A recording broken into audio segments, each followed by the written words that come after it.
Welcome back to the Name Redacted podcast, America's most beloved podcast, the most downloaded Red Sox podcast in the world. And there is only one thing that I want to talk about to start this fucking podcast. And Let's that go. is Masataka Yoshida hitting not one, but 2 home runs in the same fucking inning. He didn't just drive in 1 run. It wasn't 2 runs. It wasn't 3 runs. It wasn't 4 runs. One more time. Again? It wasn't even 5 runs, Tyler. It was 6 fucking runs. In the series finale, the second series in a row that the Red Sox have taken from a first place team. Back-to-back series dubs against first place teams, and this one was on the back of Masa. One more time, please. On the back of Masataka Yoshida in the 8th inning. Justin Turner, game-tying home run. Masataka Yoshida, go-ahead home run, and then he gets another at-bat later in the inning. What does he do, Tyler? Second deck grand slam. Second deck grand slam. And the Red Sox win the series. The Red Sox win the series. My new favorite thing on the Section 10 Reddit is people coming in there with bad takes and just getting smoked by everyone in the comments. There was one recently being like, I'm over the positivity horn. And I was just like, what are you talking about, dude? What are you talking about? This team got shit on all off season long, and they keep winning baseball games. They have a winning record. They keep winning series. I believe, correct me if I'm wrong, are they tied with the Yankees right now? No, they are not. Are you sure about that? They lost today. I'm pretty sure. I did Hold see on. that. No, they're not. I wish. Oh, they're not. They're not. We're a game and a half back. Game and a half back. Over 500. Over 500. 3 straight series wins. Yep. Rays and Pirates. Best teams in baseball. Yeah. Let's grow up. Let's be real. Yeah, let's be real about that. Can we be adults? Yeah, sure, why not? Look around. Only 2 victories separate the Boston Red Sox from the second place Baltimore Orioles. Who the Red Sox have next? They've already played them, already taken a series from them. That Stop and Shop look ahead, that's going to be an interesting conversation because the Orioles just swept their series over the weekend, but did not score a ton of runs. I'm not shaking in my boots about these second place Baltimore Orioles that you've already taken a series from. Congrats. We swept the Tigers. We know what that's like. We've done that. That's easy. Business taken care of. Mm-hmm. Yeah, I'm not. Did you sweep the Brewers, or did you take 2 out of 3 from the Brewers? Yeah. First place team. First place team. I don't think you did. Don't think you did. But wow, today felt good. Today felt real good. And obviously, I would like to start with Caleb Ort. Don't fucking do this. Let me enjoy today. What do you mean? He shit his pants out there. Did he, Jake? Who was the winning pitcher in the series finale when the Red Sox took 2 out of 3 from the Milwaukee Brewers? Jake, I swear to God. That would be Caleb Ort. Caleb Ort! Fucking spare me, dude. It was Caleb Ort. This is why pitcher wins mean nothing. Caleb Ort is the poster child why you should never look at pitcher wins and give a fuck. He is that guy. The poster, he is the face. So stupid right now. You were terrified. See, Jared's going to act like he wasn't. I didn't. Today, look around. Go on the timeline. They won the game by 7 runs. Jared, can you let me say Go this? Ahead. Yeah. All I know is throughout the season, anytime I've seen Caleb Ort enter a game, I've seen a tweet from you. I've seen entering the chamber, orchard, whatever you say. I don't even know how you phrase it. You sound exactly like that, actually. I don't. Oh, my impression's nails. I didn't see that tweet today. And that could tell me you were like, Caleb Ort in the 7th inning. Yikes. I was debating whether or not to say this because I wasn't sure like how jinxes and curses and all that work. But I'll just say it. Every time that Caleb Ort has had a dominating outing, it's because I've tweeted hashtag support before he came in. If I don't get it in time, that's when he hasn't pitched well. Every time. I swear to God, every time. So you're falling on the sword here. You're not blaming Caleb Ort. You're blaming yourself. Yes. So grow up. I'm dead serious. There was a ton of action. There was not a ton of action in like the 5th, 6th, whatever. So I was like, I kind of want to jump in the shower before the game's over. And humble brag, I just put a 65-inch TV in my bathroom. Nice. So I was like, all right, I'll put the game on the TV and I'll get in the shower. And I get in the shower and Caleb Ort, I don't want to call it a meltdown. It wasn't that bad. It wasn't good, but it wasn't a meltdown. He didn't let the game get away from him. Wild pitch. It happens when you throw 100. Like that's just the cost of throwing 100. He was throwing a lot of balls in this outing. Mm-hmm. It was because I didn't tweet hashtag support before he came in. So I am taking responsibility for this. It's not Caleb Ort's fault. But then I'm in the shower and I'm washing my hair, scrubbing down my Greek god body, and Justin Turner hits a home run. So I've got to jump out of the shower and tweet the clip. I've been there. Then I get back in the shower. Then fucking Masataka Yoshida hits a home run. Now I got to jump back out of the shower. There's fucking soap everywhere. I tweet that clip and I'm like, please stop. And then Connor Wong with the 2-run knock there. I was like, all right, I don't need to tweet that highlight. I would have if it was to like tie it or to go ahead, but there were a couple insurance runs. But then thankfully I get out in time to see the second deck grand slam from Masataka Yoshida. And when I tell you that I was ass naked for that grand slam. Wow. Fully? Not a thing. Not a thing. Ass naked, soaking wet for that grand slam. Just screaming in my bathroom. Just balls flopping everywhere. And what a moment that was. It was. I don't know why my neighbors didn't call the police. I guess that was the true test of, can my neighbors hear me if I'm screaming in my house because Masataka Yoshida hit a grand slam? The answer is no. The answer is either no or they don't care. Now, usually I'm not one to enable your behavior, but we were watching history. We were watching something that has not happened in 15 years. In 2008, I was in elementary school. David Ortiz? David Ortiz, that was the last one to do it in 08 against the Rangers. Before that was Nomar 02 against the Rays and Ellis Burks in 1990 against the Indians at the time. What, 2 home runs in the same inning? 2 home runs in the same inning. That's how big that moment was there. Like we were just going nuts off the game alone to be able to take 2 out of 3 from a first place team, especially when I think if we're all being realistic, when Caleb Ort started melting down, it felt like, all right, this is going to go the other way today. And it's going to suck because you had another chance to take 2 out of 3. The game the night before felt winnable, but that's what kind of plays out in front of you. You have Masataka Yoshida's coming out party. I think Merloni was the one who tweeted it. That game just saved Yoshida's April. Like his whole April now is like, all right, yeah, a guy who's adjusting, you'll take that as he figures it out. He showed you the power. This felt like the day that you kind of put the cherry on top or you put that bow on of the Red Sox culture of fighting back. That game felt like the perfect representation of their identity and how they're going to be all season long. I'm very excited about it. Like, I feel bad Justin Turner's homer gets a little overshadowed in all of this. Like, to go out there first guy who steps to the plate takes care of business following Caleb Ort. Like, talk about just punching back immediately, especially after yesterday, just missed the game tying home run, 25 out of 30 ballparks it's gone. Today, he goes, you know what?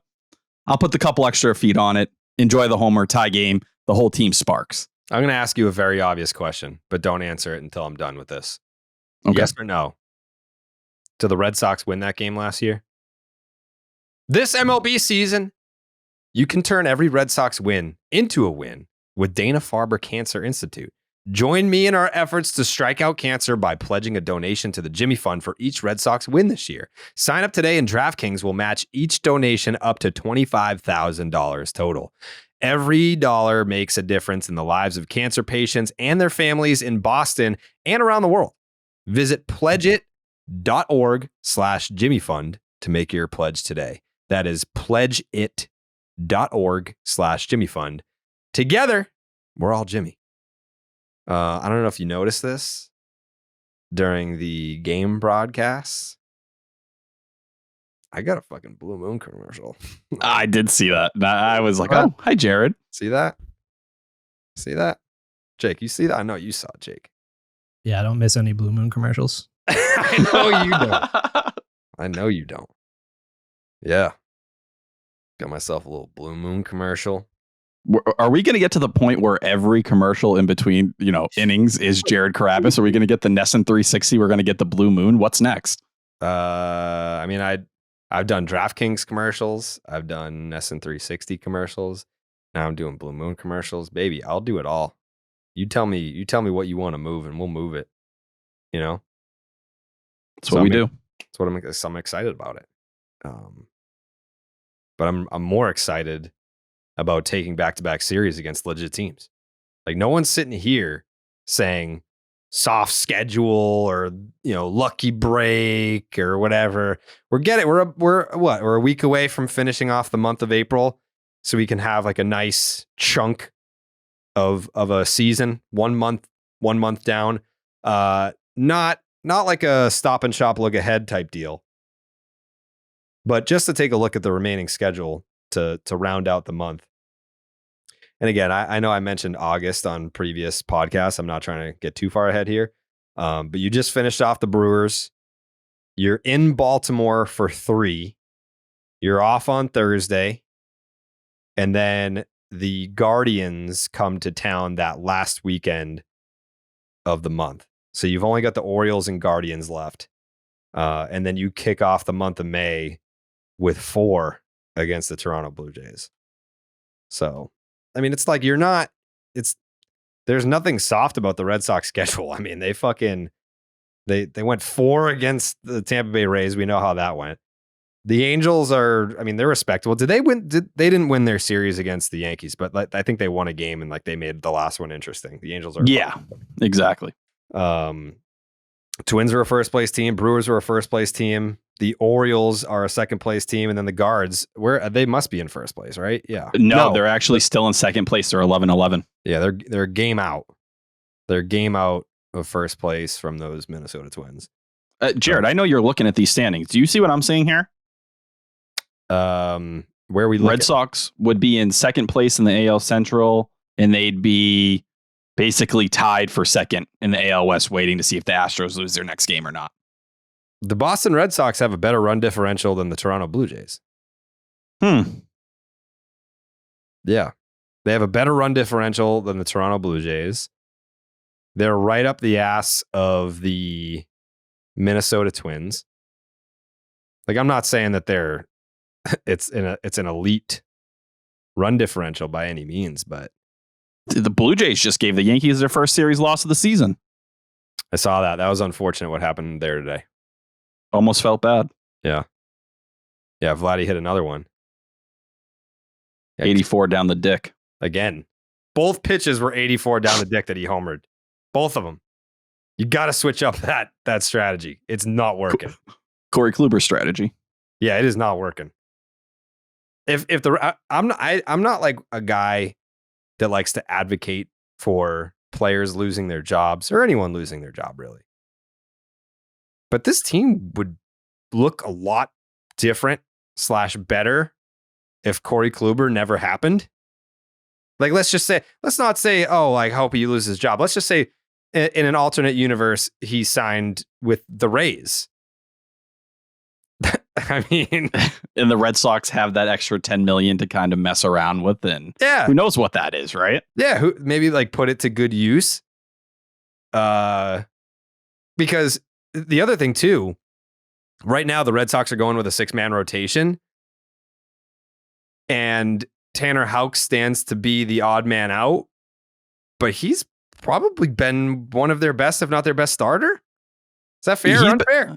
Yeah, he's right up there. He's probably been, I'd say, the most consistent guy so far, which in a year where everyone's so far kind of been up and down for you, you appreciate that. And, going 7 innings and 3 runs the other day, I think Houck's changed the conversation. We did it on Baseball Hour on Friday, just arguing, like, if you're a proponent for Garrett Whitlock in a lot of ways in a bridge year, doesn't Tanner Houck get that same kind of, you'd almost be, what's the word? Not a fraud, but you'd be contradicting yourself to say, well, look, Tanner Houck's showing you something. Doesn't he deserve a chance to run away with it and see if he can be a starter, just like you're giving Whitlock the benefit of the doubt?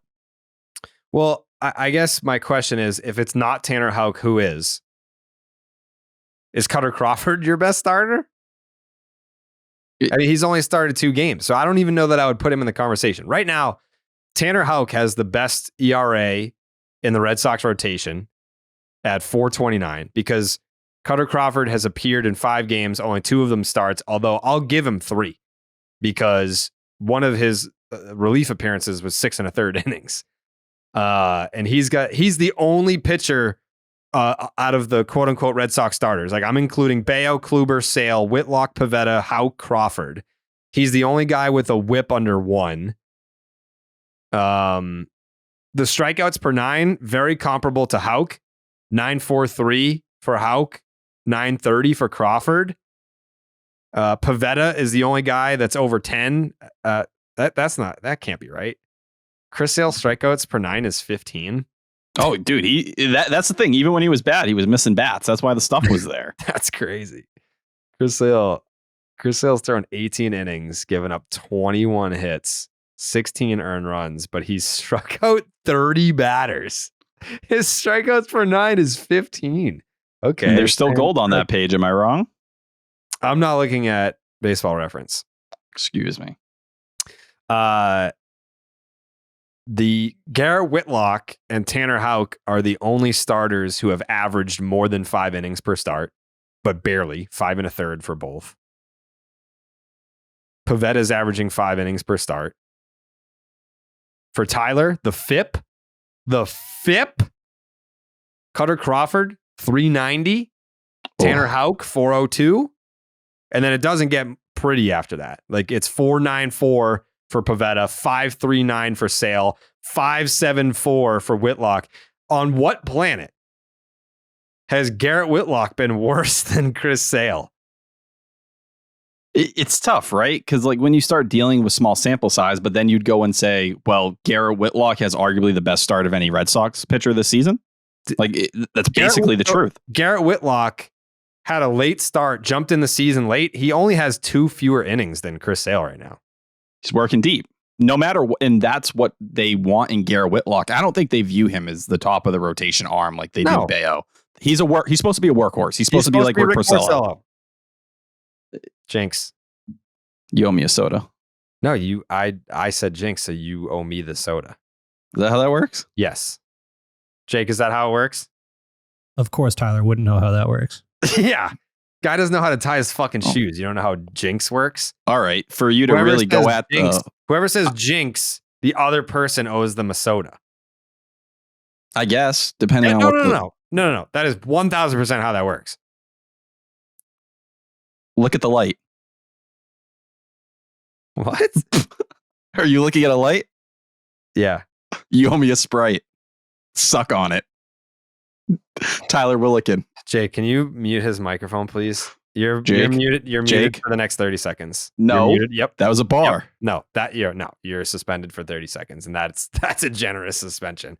Only muted for 30 seconds that's pretty generous for what you just did right there. Suck on it. Fucking loser.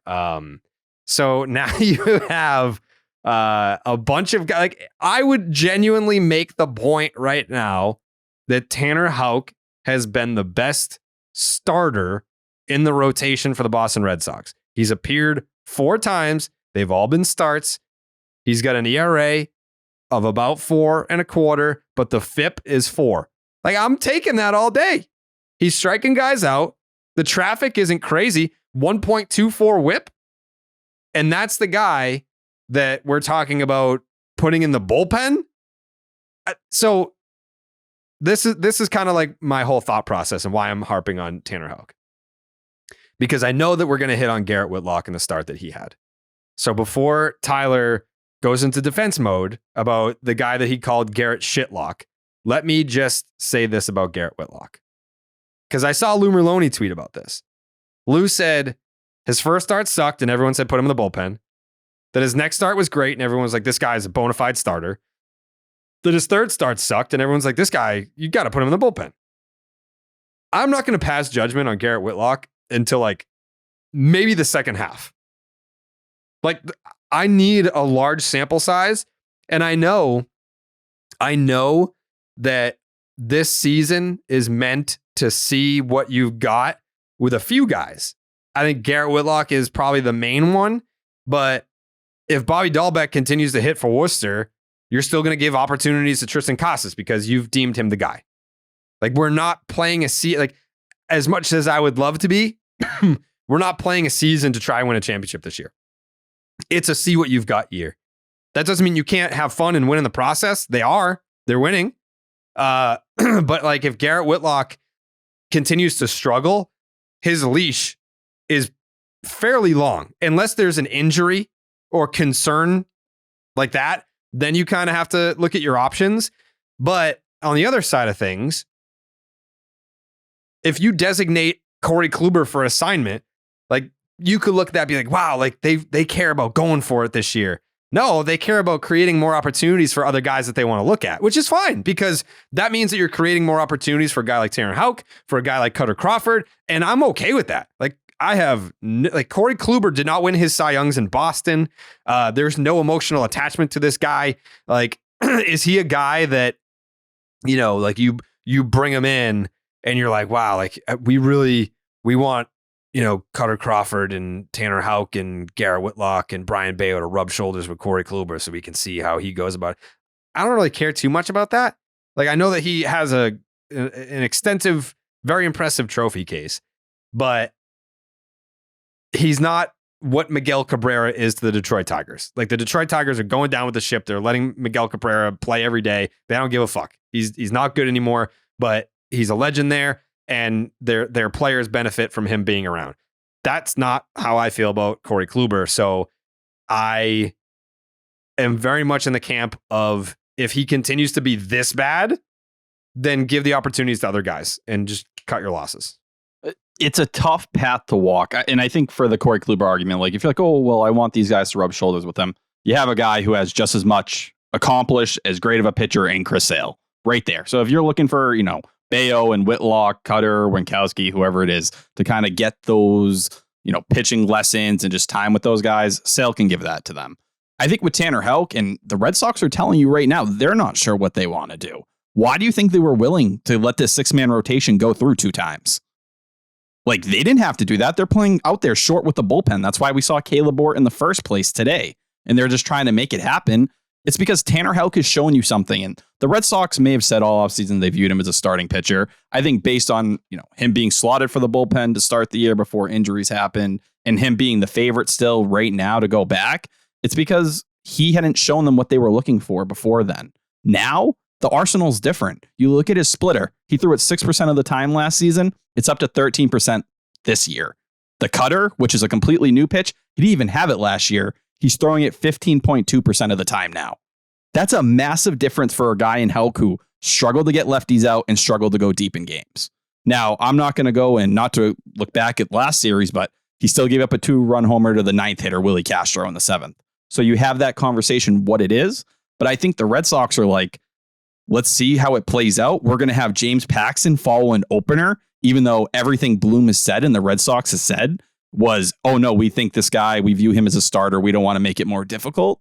The Red Sox are trying to find that balance. And where it falls on the Kluber camp is you can't just go and DFA him because it's a bad look to give a guy a $10 million deal in free agency and say, get the fuck out after 4 starts.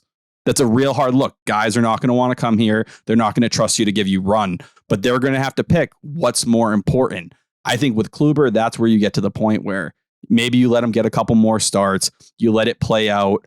If he still doesn't look it, then you consider a long relief role or a DFA. But I think they're going to give him at least a little bit more run here before they make that decision. And they know with Houck, they can put him in the bullpen and always pull him back out. I'm not advocating for it to be right now. I'm just saying that if it continues, that's a conversation that I am interested in having. It's one you have to have. Yeah, like I don't care about giving Corey Kluber more opportunities. Why would I care about that? I think it's a rare situation to be in where you have.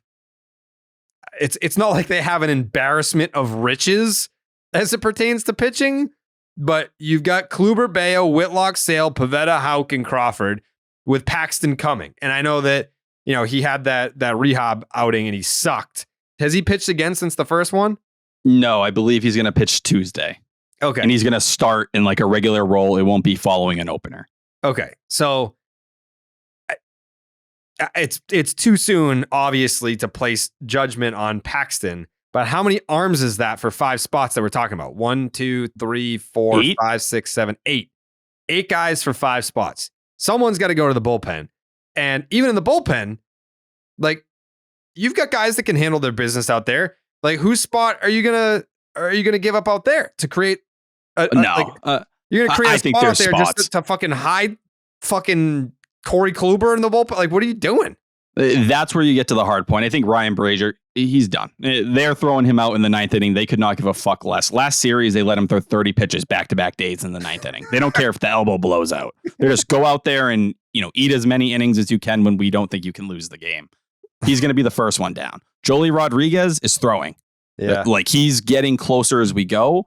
But I think they view Cutter Crawford probably someone who could really make sense in the bullpen for them this year. I think when they originally put that bullpen together, they looked at Tanner Houck as well. When is Joely's expected to return?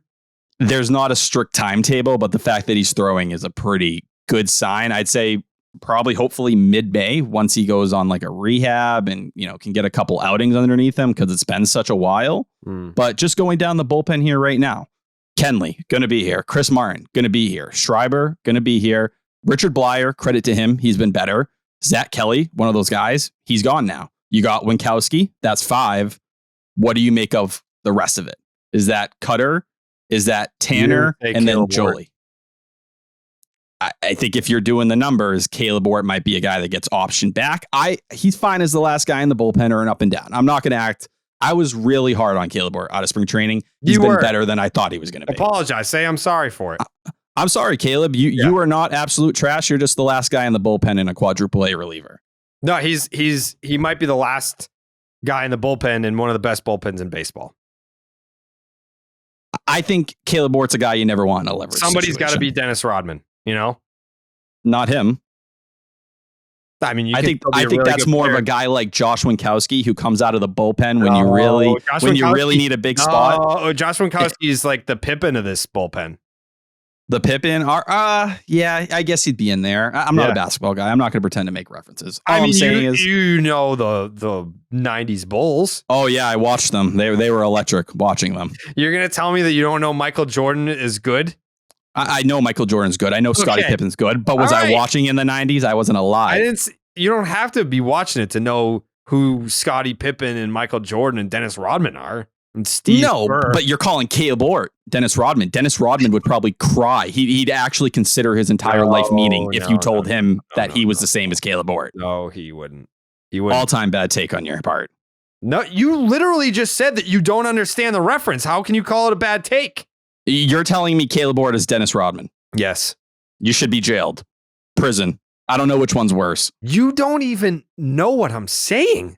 I do. I know who Dennis Rodman is. French. And then you were just like, that was offensive. How the fuck do you know? What are you saying? You're telling me Caleb Ort, a guy who's probably not going to be in the bullpen. You don't know you don't understand the reference, Tyler. I don't think you understand the reference. 17 years old. You just said you don't watch the fucking Bulls in the 90s. Did you? Yes. You were an avid Bulls fan in the 90s. Everyone was an avid Bulls fan in the 90s. And when you saw Caleb Ort, you were like, oh my God, Dennis Rodman's back. Rodman, yes. I think if anyone's Dennis Rodman, it's someone who's crazy like John Schreiber.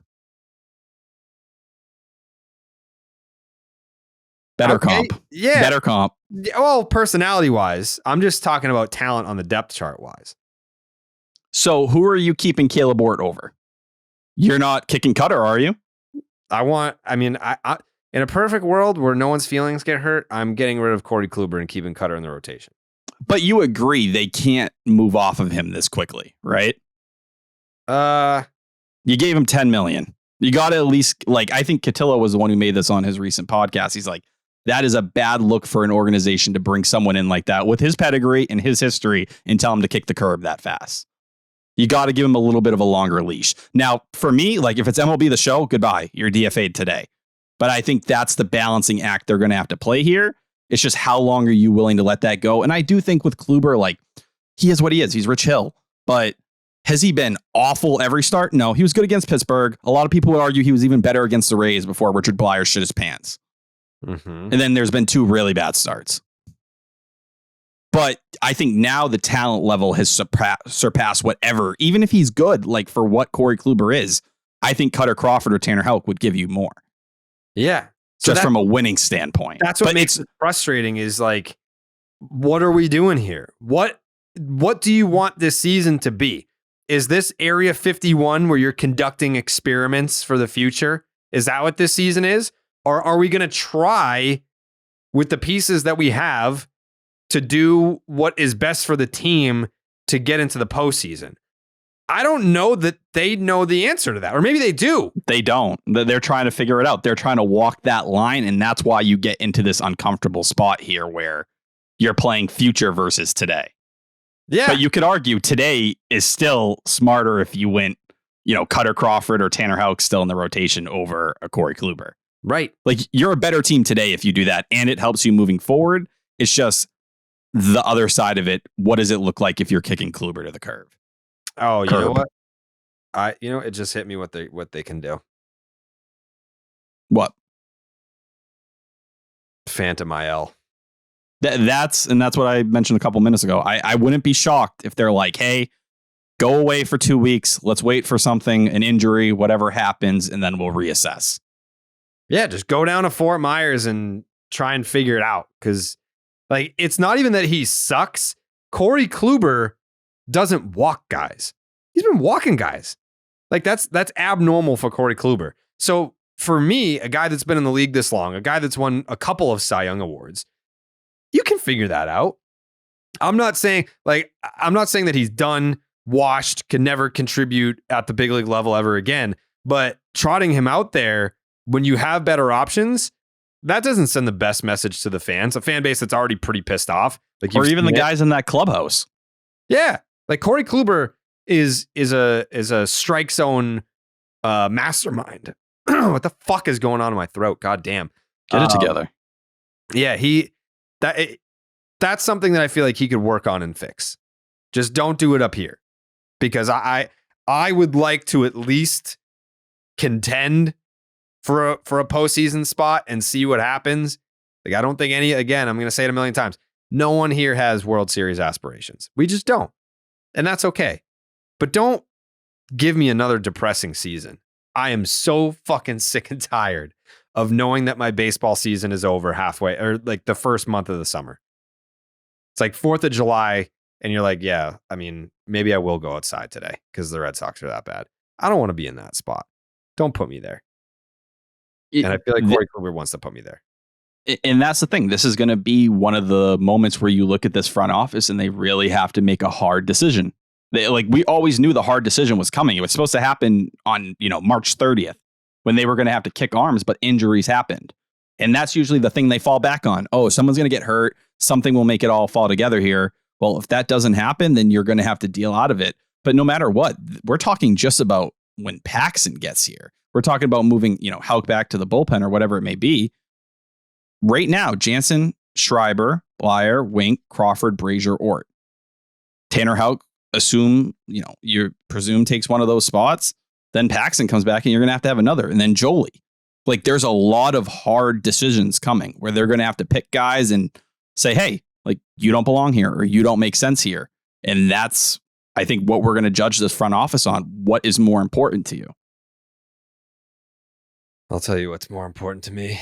It's the DraftKings Sportsbook, because baseball season's in full swing. Whether you're rooting for the home team or betting on your favorite player, DraftKings Sportsbook has got you covered for this season's action. Right now, new customers can place a $5 pregame moneyline bet and get $150 in bonus bets if your team wins. Plus, everyone can hit one out of the park with DraftKings stepped up same game parlays. Boost your winnings with each leg you add up to 100%.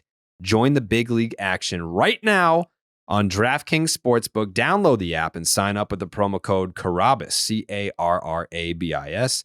New customers can bet just $5 on any pregame money line and get $150 in bonus bets if their team wins.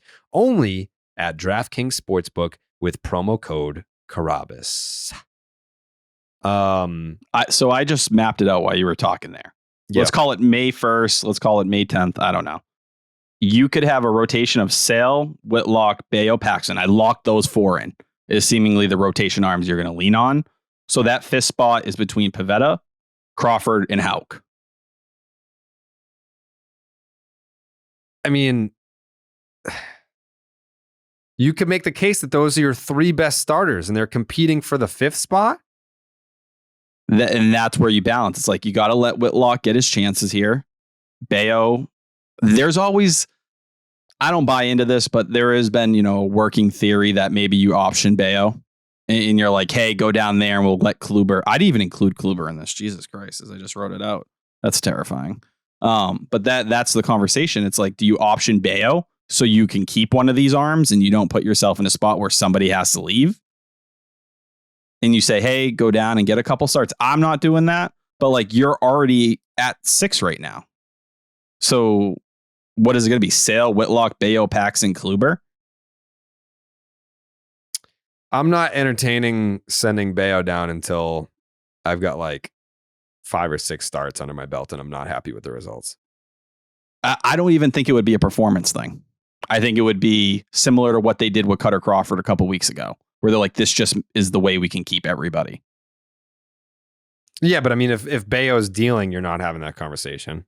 No. And that's where you get to this point where now they're going to have to make a decision on April 27th. Once the 6-man rotation, they get an off day. What is that, Thursday? The off day? Mm-hmm. Yeah.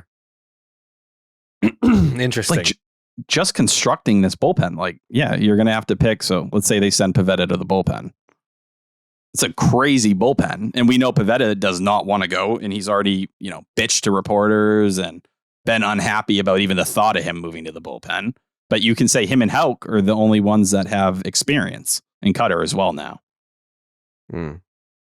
But your bullpen, say Martin's back for May 1st, Jansen, Schreiber, Martin, Blyer, Wink, Crawford, Houck, Pivetta. There's just a lot of mid in the Red Sox rotation. There's quite the mid off happening. So you don't really have elite. You just have a lot of mid and some suck. I'd say you have one suck. It's Kluber. Kluber sucks. Sale did suck. He is coming off his best start in 4 years. I say we can throw Sale. Let's call him mid rotation. We're not going to consider him top at this point. No one Whitlock can be considered top even at their best.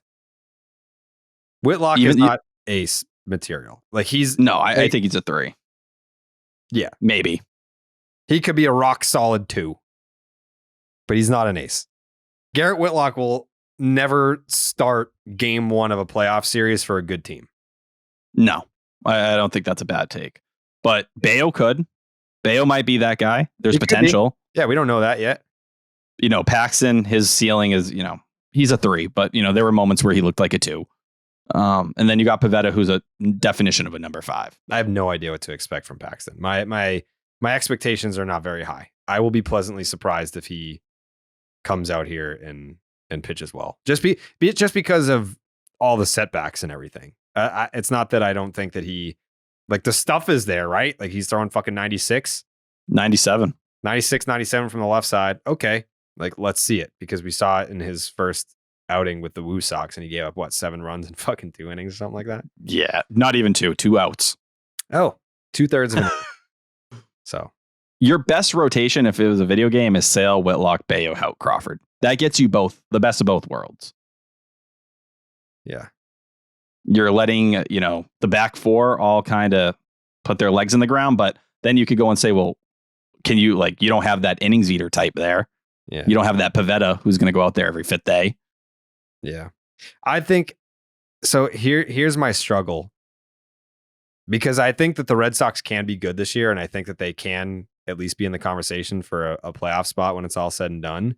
But how the Red Sox manage their rotation moving forward we will be able to read between the lines on them telling us that they don't give a shit about making the playoffs this year or not.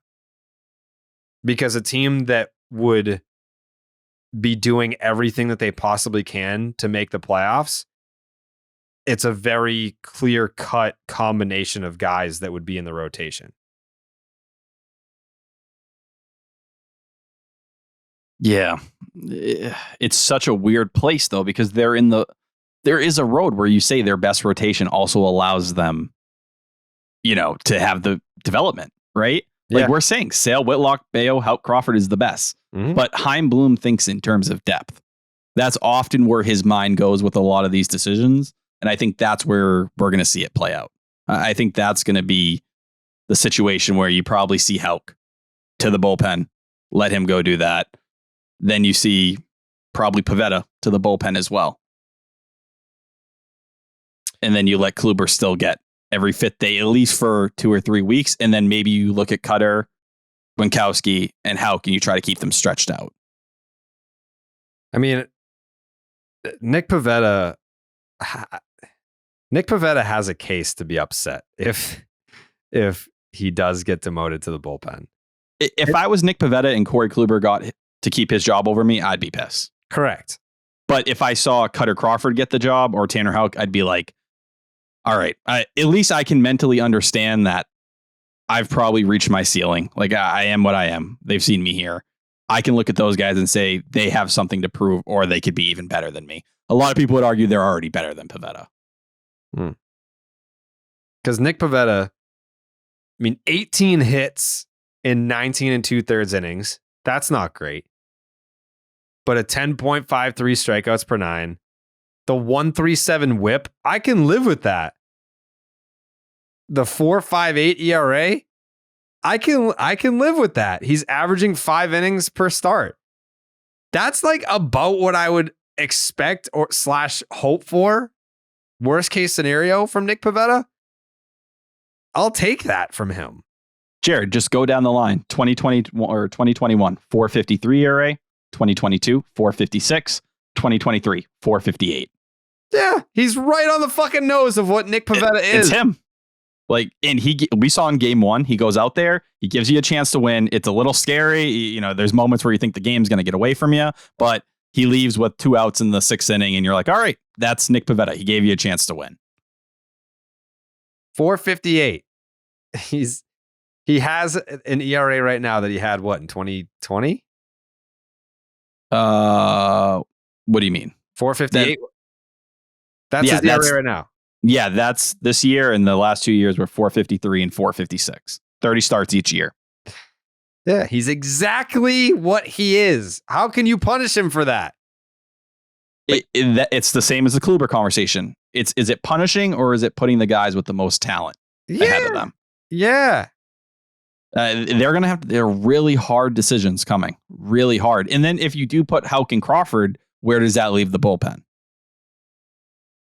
Ryan Brazier's going to keep living. Kluber is just like a double shitty Nick Pivetta. Yeah, because you can't throw him you put Pivetta in the bullpen. You're like, all right, he should be able to give you 2 or 3 innings. Maybe the stuff plays up a little bit more like it did against the Rays in that playoff series. Kluber, what are you going to tune it up to? 90? He's going to be the most traditional blowout, go out there and throw 6 innings because our starter got beat to death in the first 3. I hate that this predicament has led me to Corey Kluber slander, because I respect him so much. And I know that other guys that I know that have been teammates of his speak so highly of him as a guy. But now you're on my team. And if the one way that you can get me to talk shit about you is if you stand in the way of me and winning baseball games. That's it. Paulo Sandoval. I wouldn't have said shit about you being a fat tubby bitch but then you stood in the way of me winning baseball games. Corey Kluber now stands in the way of me winning baseball games. And I don't like that. So I can't be singing your praises when there are other options to explore. And there certainly are. And Nick Pivetta is one of them. So once everyone gets healthy, I'd be very okay with a Phantom IL stint. yeah. And I think that's the smartest thing that they can do, because you don't owe Corey Kluber anything. He's still going to get his $10 million.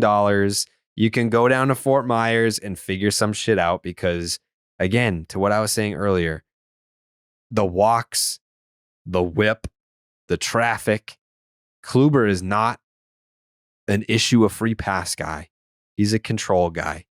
Figure it the fuck out. And if you can, great. You can help the Red Sox win some baseball games up here. If you can't, we have other guys who can do that. We don't need Corey Kluber. So in a world, I know I'm doing this again, in a world where you would put Houck and Crawford in the rotation, in this world, Corey Kluber fell off a bridge. He's gone. Kidnapped by aliens. Sure, that works. It'd be Jansen, Schreiber, Martin, Blyer, Wink, Jolie be back, and Pivetta. See, that's 8. I don't hate Pivetta in the bullpen. I don't hate that. I think that he can still help in the rotation. Would you rather see upside Houck, or would you rather see Houck in the bullpen be maybe a dominant weapon that you can pair with Wink in between days? See, that's the thing, is I've seen some people complain about Josh Winkowski being used in a role where he pitches multiple innings. And I like it. He needs to right now. They don't have a choice. If Schreiber and Jansen are your only late leverage guys. Yeah. Like without Martin in the fold, like you kind of have to use Winkowski for multiple innings here. So to your point, maybe Tanner Houck in the bullpen alleviates some of the stress on Josh Winkowski, because we've seen that before, where recently with John Schreiber, where the Red Sox are like, oh, fuck, this guy's actually really good. We weren't planning on having a really good guy here, so let's use him a lot. And if you have another guy like that, like a Tanner Houck, then that prevents you from burning out a guy like Josh Winkowski, who certainly is new to this role at the big league level.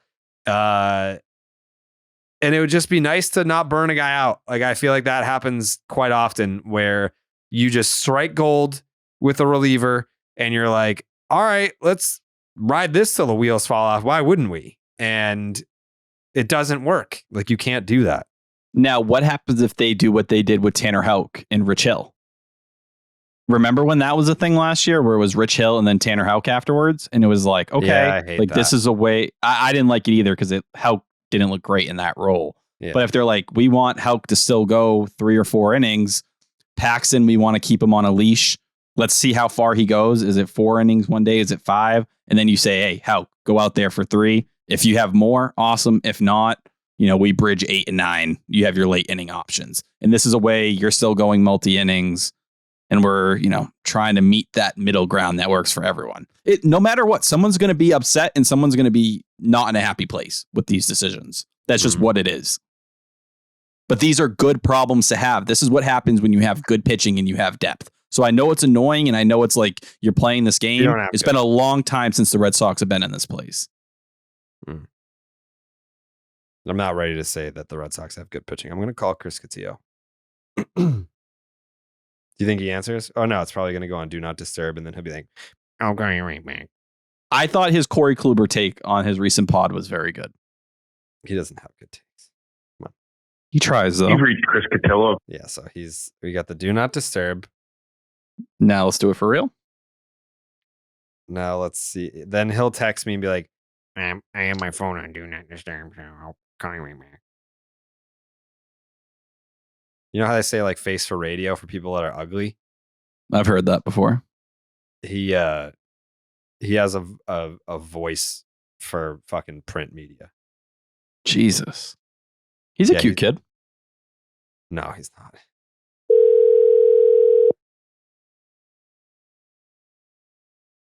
Greetings the from ring. Milwaukee. See, that's exactly what he sounds like. Hey, Chris. Call him ugly to his face, Hey. Jared. No, I didn't say you were ugly. I said you had a voice for print. Oh, well, I think that's fair. Yeah, see? Cotillo, I'm yeah. proud of your weight I'm loss journey. Thank you. Yeah, I mean, it's a journey. We're not at the destination quite yet. What are you journey on what? He's been losing weight. No, he hasn't. You got to listen to the Fenway rundown, Jared. Oh my god. I guess it's only Yeah, fair that we someone has to. It's only fair if we promote your stupid podcast. The Fenway Rundown. You can catch it live on Podcasts. podcast Podcast apps everywhere. L podcast. You can't really catch it live anywhere. Mhm. I guess we could do a live show from my apartment. That Yeah. would be electric factory. Yeah. Yeah. How come you've never asked me to be on your podcast?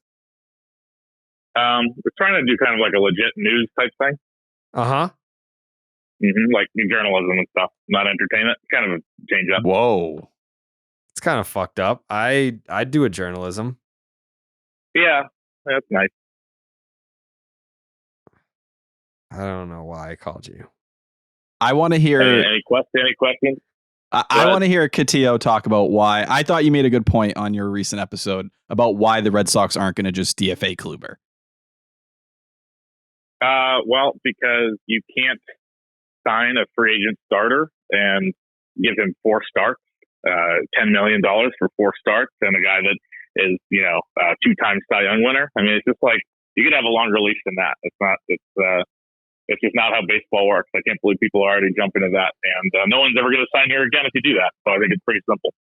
Yeah, I agree with you, but if this continues, then Phantom IL has to be the option. You can't just keep trotting him out there when you have other guys. Yeah, there is the Matt Barnes Memorial Phantom IL spot that remains empty, so we can do that. Yeah, like that. Do you see that that's where this is headed? I mean, I don't know. It's just 4 starts, right? 4 or 5. Like, 4. I mean, it's still 4. It's super early. I mean, I don't know. It's weird. I mean, because command is his thing, right? And he hasn't thrown the ball anywhere near where he wants to. So that's kind of concerning. But I mean, they got to stick with him for a little bit longer. And maybe he goes to the bullpen. I don't know. You can't get a read on the guy because he's completely emotionless. So to just parlay the emotionlessness. He apparently hates being called Klubot, which is hilarious. It's the only thing that he has an opinion on is the nickname about how stoic he is. Yeah, he hates it. I saw him on like MLB Network, and he like got very upset when they called him Klubot. In a perfect world, what does your best Red Sox rotation look like? I think there's a difference between depth and what they're going to do, because I think they're going to give Paxton a chance, which is somewhat surprising. And I think they're going to stick to, the guys that they want to have in there. I think Whitlock is going to stay. I think Bayo is going to stay. Sales, Kluber, and Paxton. That's what I think they're going to do. I think it's Pivetta and Houck to the bullpen. And is that, deserved performance-wise? Probably not. There's just a lot of factors here. You don't want to screw up Bayo's development. They don't want to see, yo-yo Whitlock anymore. I think that they feel probably indebted to at least give Paxton a start or two after everything he's been through. And obviously the bullpen experiment the other day with the Red Sox was a disaster. Sale is safe. So Pavetta's going to be pissed if they do it, but I just feel like him and Houck are the two guys. If you're giving me, a best 5, probably Sale, Bayo, Whitlock, Pivetta, and Kluber. I mean, I don't know.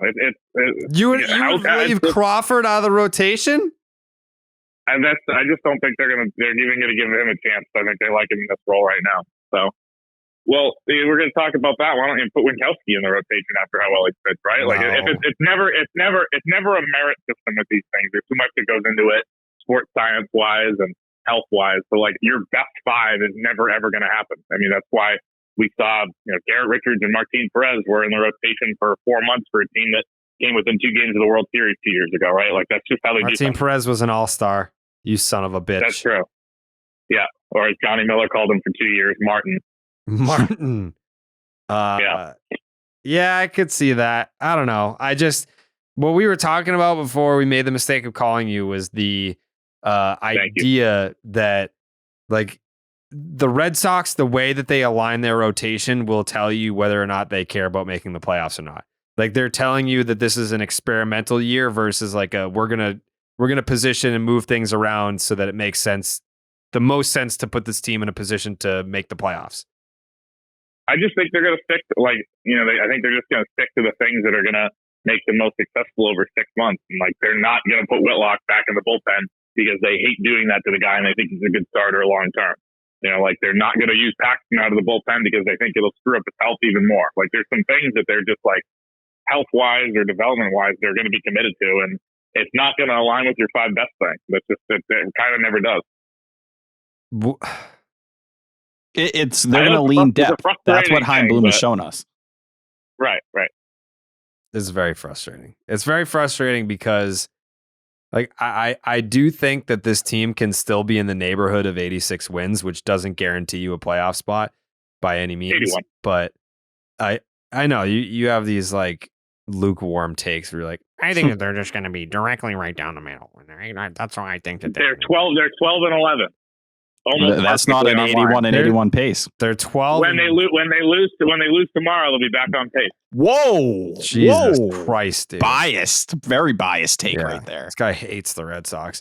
They're 12-7 against teams that are not the Tampa Bay Rays, and everyone has lost against the Tampa Bay Rays. So I don't want to hear it. That's true. Yeah, okay, it's fine. I have some things I'd like to talk about. Okay. Number one, I need my flowers for the Xander Bogaerts interview because I haven't talked to you guys since then. Yeah, I haven't listened to it, but oh, it's great. Congratulations, you fucking got it. You did it. Yeah, and it's just, time to bow your head and, pay for ice cream or whatever that was. Yeah, I owe you. I said I lost a bet to donate to a charity and for $25, a $25 ice cream, right? 2,500, whatever, in the range. And I said that I would buy 2 ice creams even after I lost. That's very nice. But, you lose, I win. Most importantly, the kids win. Can you beat it? No.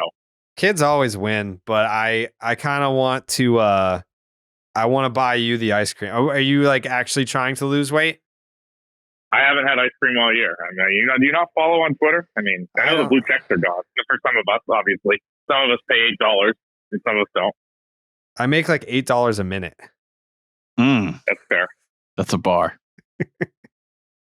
That's thing, crazy. The Milwaukee. Yeah, congrats. Thank you. The Milwaukee Brewers turned down my request to run in the sausage race. I saw that. So admittedly, I only look at Twitter lists, and I don't really look at my timeline much. But I did see this all started because you tweeted.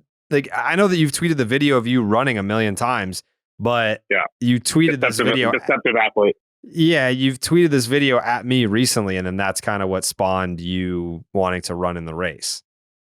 It's not what. I've wanted to do this for decades. It was very disappointing to hear they were booked up. And then today, after I did not get a spot, Jemai and I were going to go down the slide, and he went without me and didn't even tell me, so I didn't get to do that. So I think that you should have just ran as Chris Cotillo. Yeah, there's an unnamed Red Sox employee who, when told I was going to potentially run the sausage race, inquired, "Are you going to wear a costume?" I feel like you're established enough in the baseball space where like they've got like the hot dog and the sausage and all that. And then if you were at the game, you could be like, oh, and there's Chris Cotillo. He's choosing to represent himself. He's running as himself today. You didn't have to run as a hot dog. I'm representing Mexico at the end of the day, right? They have an Italian sausage. 100%. Yeah, Viva. Is there anything else that you want to promote today besides yourself? No, I just don't want to go back to writing. So I can do this all day. Yeah. Or what are you writing? How about the Sox? What is the headline? Red Sox win. Okay. Nice. You asked Alex Cora a question at a press conference over the weekend, and he completely just like shut you down. What was the question? I can't remember. No, last week in Tampa, he was for St. Pete, whatever. asked him to describe the gap between the Red Sox and the Rays right now. Oh yeah, and he was like, I don't know, this is their record, this is our record, so you do the math. Well, we have a yearly tradition where he has to glare at me and through my soul in the manager's office at Tropicana Field once a year. Yeah. We had one last year that was legendary. This year, the Nesson cameras, for whatever reason, I guess it didn't go out on the social feed. So, but we do have another trip there, so there's another chance. But yeah, look, it's April for everybody. It's an adjustment period. So you just have like a love-hate relationship with each other.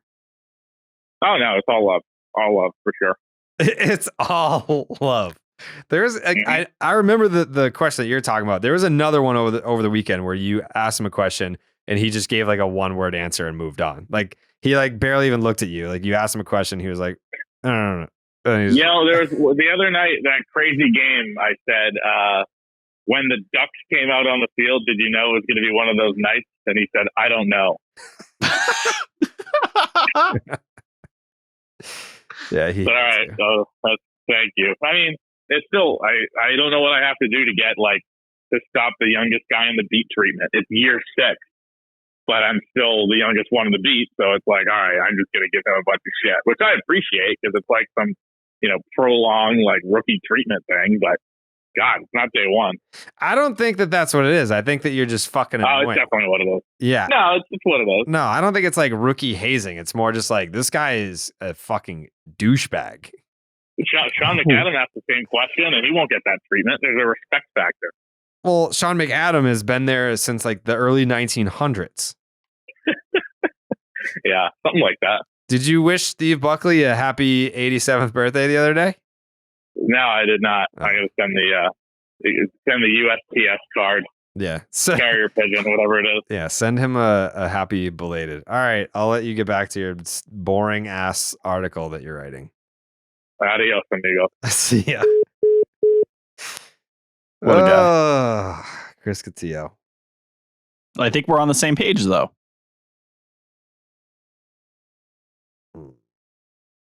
You don't like that page.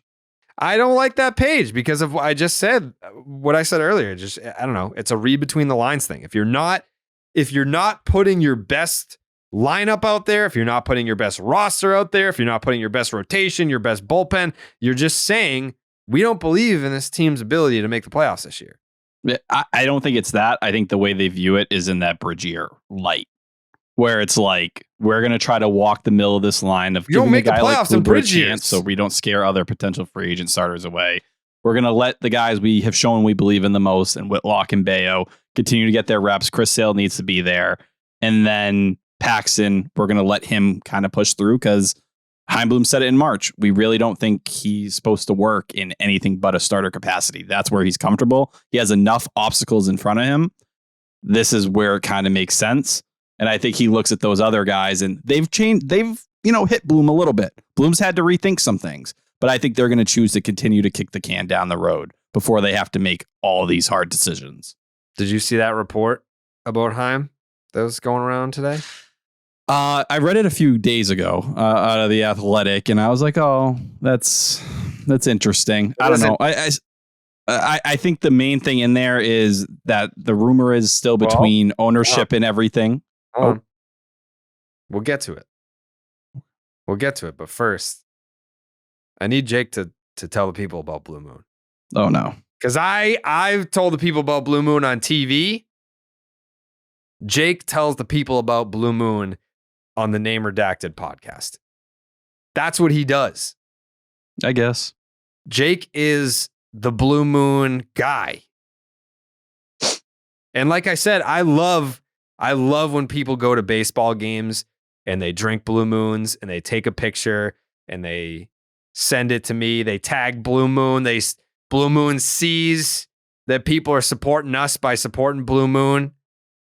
The delicious, tasty beer. All the coriander that you could ever ask for in each sip.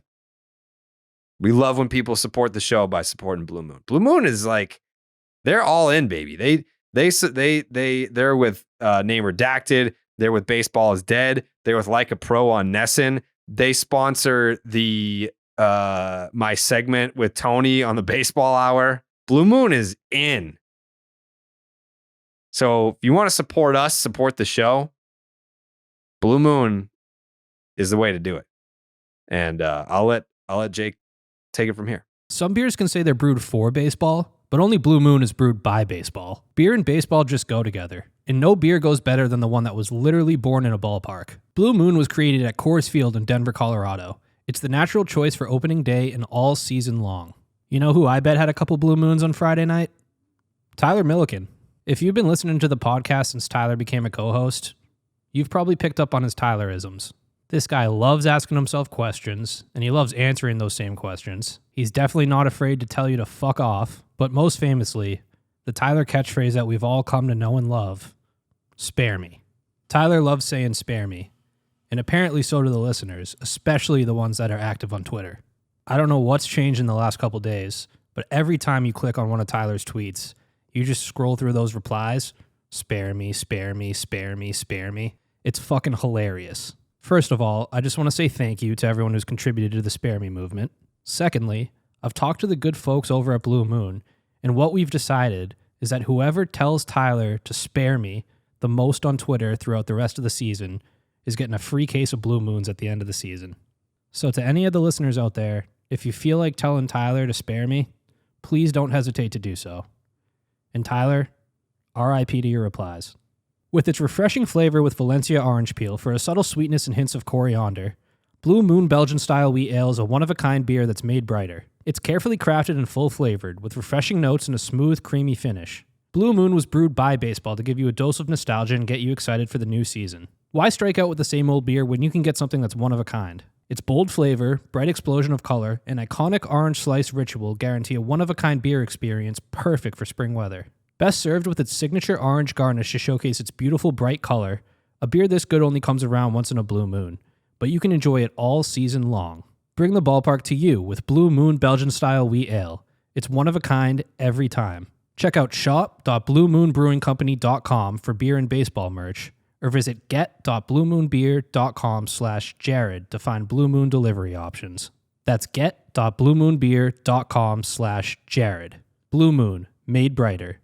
Celebrate responsibly. Blue Moon Brewing Company, Golden, Colorado Ale. Thank you, Jake. That was outstanding. As always. As always. Everyone's favorite segment, by the way. Jake talking about Blue Moon. And Tyler.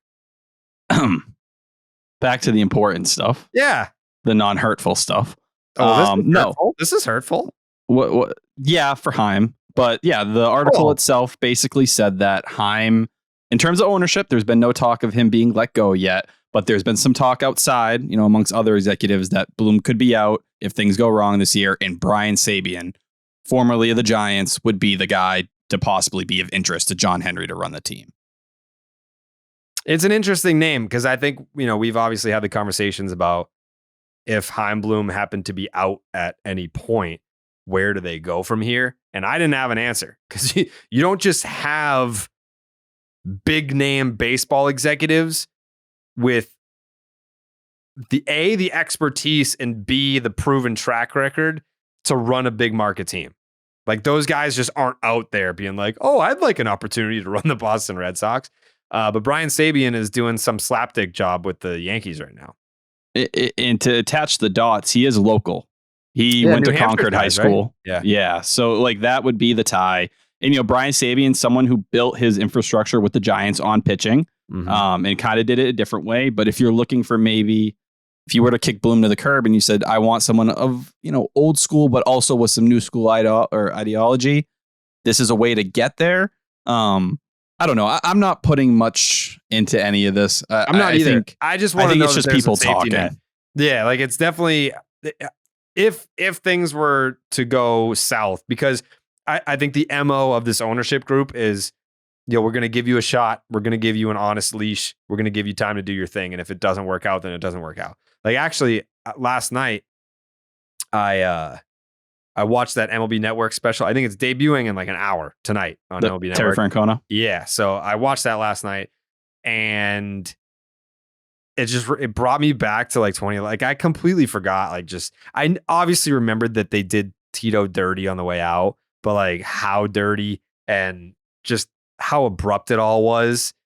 And Dustin Pedroia's in it talking about how like, yeah, like that was dumb. Like no one really wanted that to happen, but it happened. And it wasn't the right time. It wasn't the right decision and this and that. But the other morning they showed probably like 5 to 10 minutes of it on Quick Pitch. So that's all I've seen so far. yeah, it's really good. Do you have MLB Network? Yes. Okay. Yeah. Well, I can send you the link if you miss it. But yeah, I like tying that back to Heim. If let's say the Red Sox miss the playoffs this year, they win 81 games, like Cotillo said. That to me would be an unfair dismissal. I think that would be rate if you can get to about 500 or better. I think in a bridge year, that's what they're looking for. Can you show me a step forward? That would be a step forward. It would be marginal though, because what they won 78 games last year. Like, yes, I need it would to be see better than 81 this year. But I think the way they'd frame it is, well, he didn't have Trevor Story a majority of the year, right? Like, so you lost one of the key players to your roster as you pieced this thing together. Duvall was gone. You had a guy in Yoshida, depending on how that signing plays, which I think is a major part of how Bloom's last straw or last strike is going to go down. If this is the Yoshida we have right now, people are going to be looking at that and saying, wow, that could be one of the best signings we've seen in a while. Like Heim went out there and got one of his guys, along with, Kenley Jansen, who is throwing 97 out of the bullpen. But what if Chris Martin blows and he's not healthy all year, right? There's still so many ways it can play. Heim needs way more credit for fucking Kenley Jansen. Like he has been nails. Ridiculous. If you go to his Baseball Savant page, it is ridiculous. Red. It's all red. There's not even a gray on there. Red. Or, a 50 percentile. Yeah. I don't know. I think Sabian, it's interesting, right? Like that would be somewhat It's admitting. nice. Yeah, it would be admitting, we probably are looking for more Dave Dombrowski. We're looking for somewhere in the middle there. But you'd also be leaning on an older baseball mind, right? So that's part of the equation. I think that's not what they want to do, but if they're looking for a pivot spot, this is a way to do it. But I don't know if Brian Sabian even wants a job to this level. Like that's the other part of the conversation. Yeah. But also, who dropped this story? What was it? Fucking what's his name? The fuck, Jim. What's his name? Is it Bowden, however you pronounce it? Bowden. Yeah. Jim Bowden. Now, he is notorious for, first of all, old school, has a lot of ties to that New York area. Is this Sabian saying, here, take this? Yeah, I would float like it. the job. Yeah. Yeah, exactly. If they're going to fire Heim at the end of the year, I'd like to be in the conversation. I think that's what this is. Yeah, I think so too. It's nice to think about it that way and be like, all right, well, there is an experienced guy you could lean on. It's not going to be the next.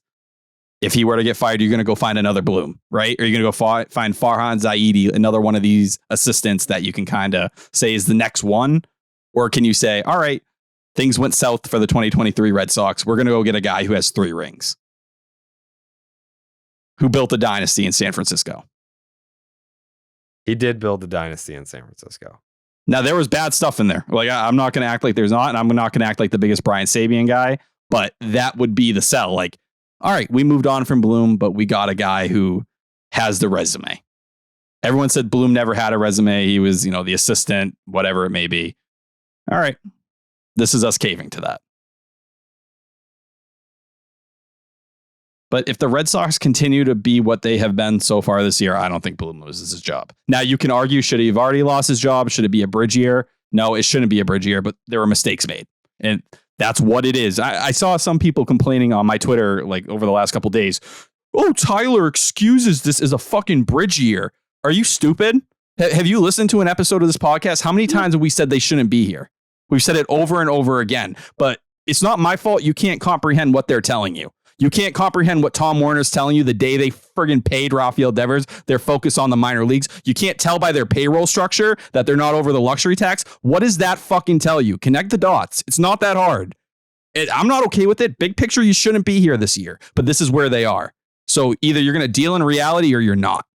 We're not going to sit here and act like Chaim Bloom had the green light to spend $300 million this year. He didn't. He knew this is what it was. We're going to agree on the plan. After Bogarts left, it set us back a year. we're going to work within these margins, and the expectation level is going to be lower. It's not good for the fan base. It's not good as a fan. We want to compete for a World Series every year, but this is what they're telling you. Either you can pick up the crumbs or you can't. What does it say to you that they're 0-7 against the two top teams? They're 0-7. They're 0-7 against the two top teams, but they're 12-4 against everyone else. I think they're a team that's going to be really solid. You could argue they were, a couple not bad breaks, but they could have swept this series. Yeah, they could have swept the Angels. Yes. So that is an interesting way to kind of look at this team and how things are playing out right now. They are 0-7 against the Tampa Bay Rays and the Pittsburgh Pirates, two of the best teams, at least record-wise, to start the year.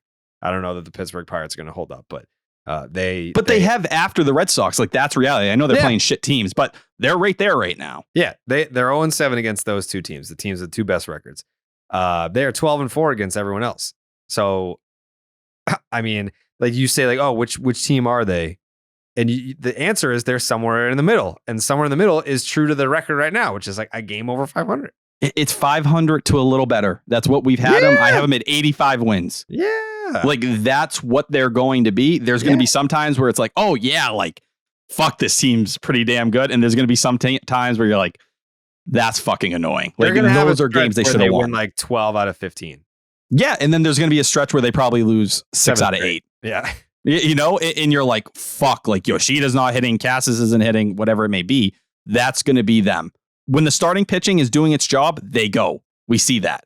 What made today so special was it was kind of iffy, but they were able to pull that one out. But when you have a Whitlock start, you see it falls on your head a little bit. I think I know the answer to this question, and I want Jake to chime in on this as well. After today's game, with Masataka Yoshida going deep twice and driving in 6 runs, I think he is removed from this conversation. Now that the answer is not Masataka Yoshida, which one player are you most concerned about right now?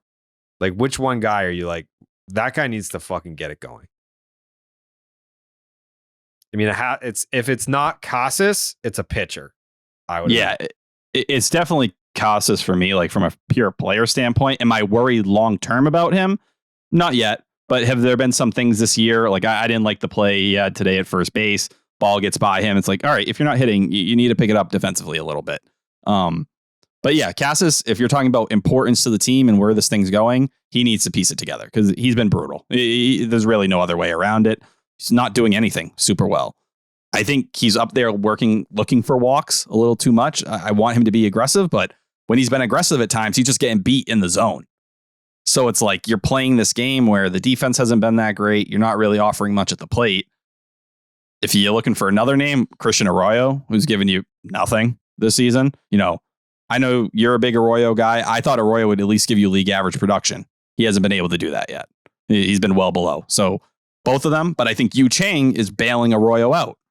Like, Yu Chang has stepped up. He may not hit great, but hit a couple rockets, they get caught. A couple bloopers fall in. He plays a beautiful shortstop, and he moved Kike to second base, where defensively, Chang has saved runs, the last 5 or 6 days, multiple times. Mm-hmm. That's important. And you can see. Today. Yeah. And Core is telling you, we need the defense. So Chang's going to be out there. And if he can run into one, awesome. I mean, last time I checked, the Red Sox were dead last in defensive runs saved. I wouldn't be surprised if they're in the same ballpark still, but stuff like what happened with Casas today is that. But then look at Devers. Devers made that incredible play today. But yeah, that was as of last Wednesday. So yeah, I don't think they've been awful defensively. I think it was worse to start the year. I think it's been better with Chang since moving to shortstop. Yeah. And I think behind the plate, both of those guys have stepped it up. Connor Wong, he's been excellent defensively. And I think that Reese was crazy, by the way, last night. Oh, I was terrified. Reese McGuire gets a foul ball hit off of his hand behind the plate. And you've got, was it Willie Adames at first base? Yeah, and he wouldn't steal.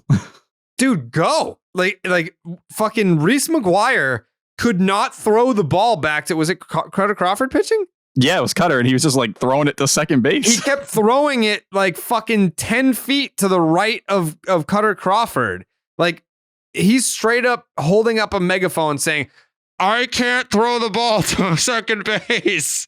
Like, why would you not be running wild? The dude can't even throw the ball back to the pitcher.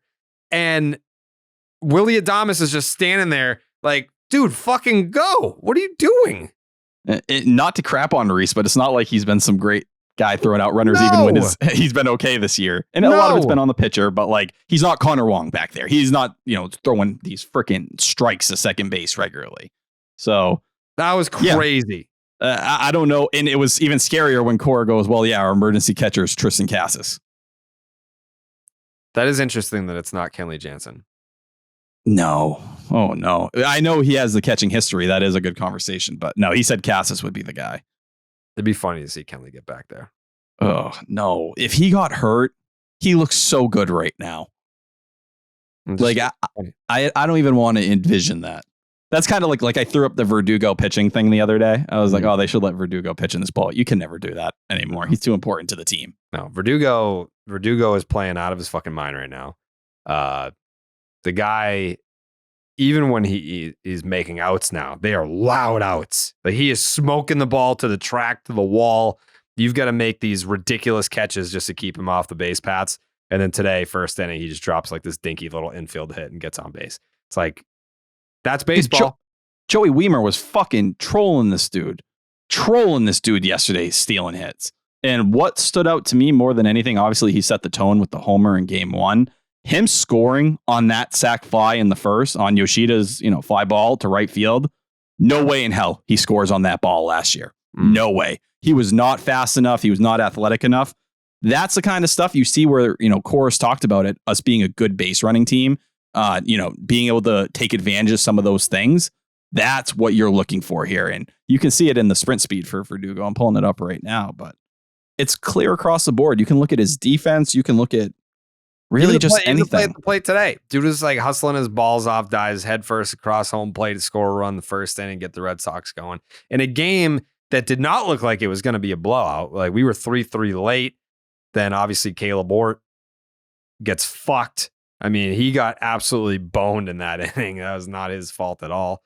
4-3, and then you end up winning 12-5.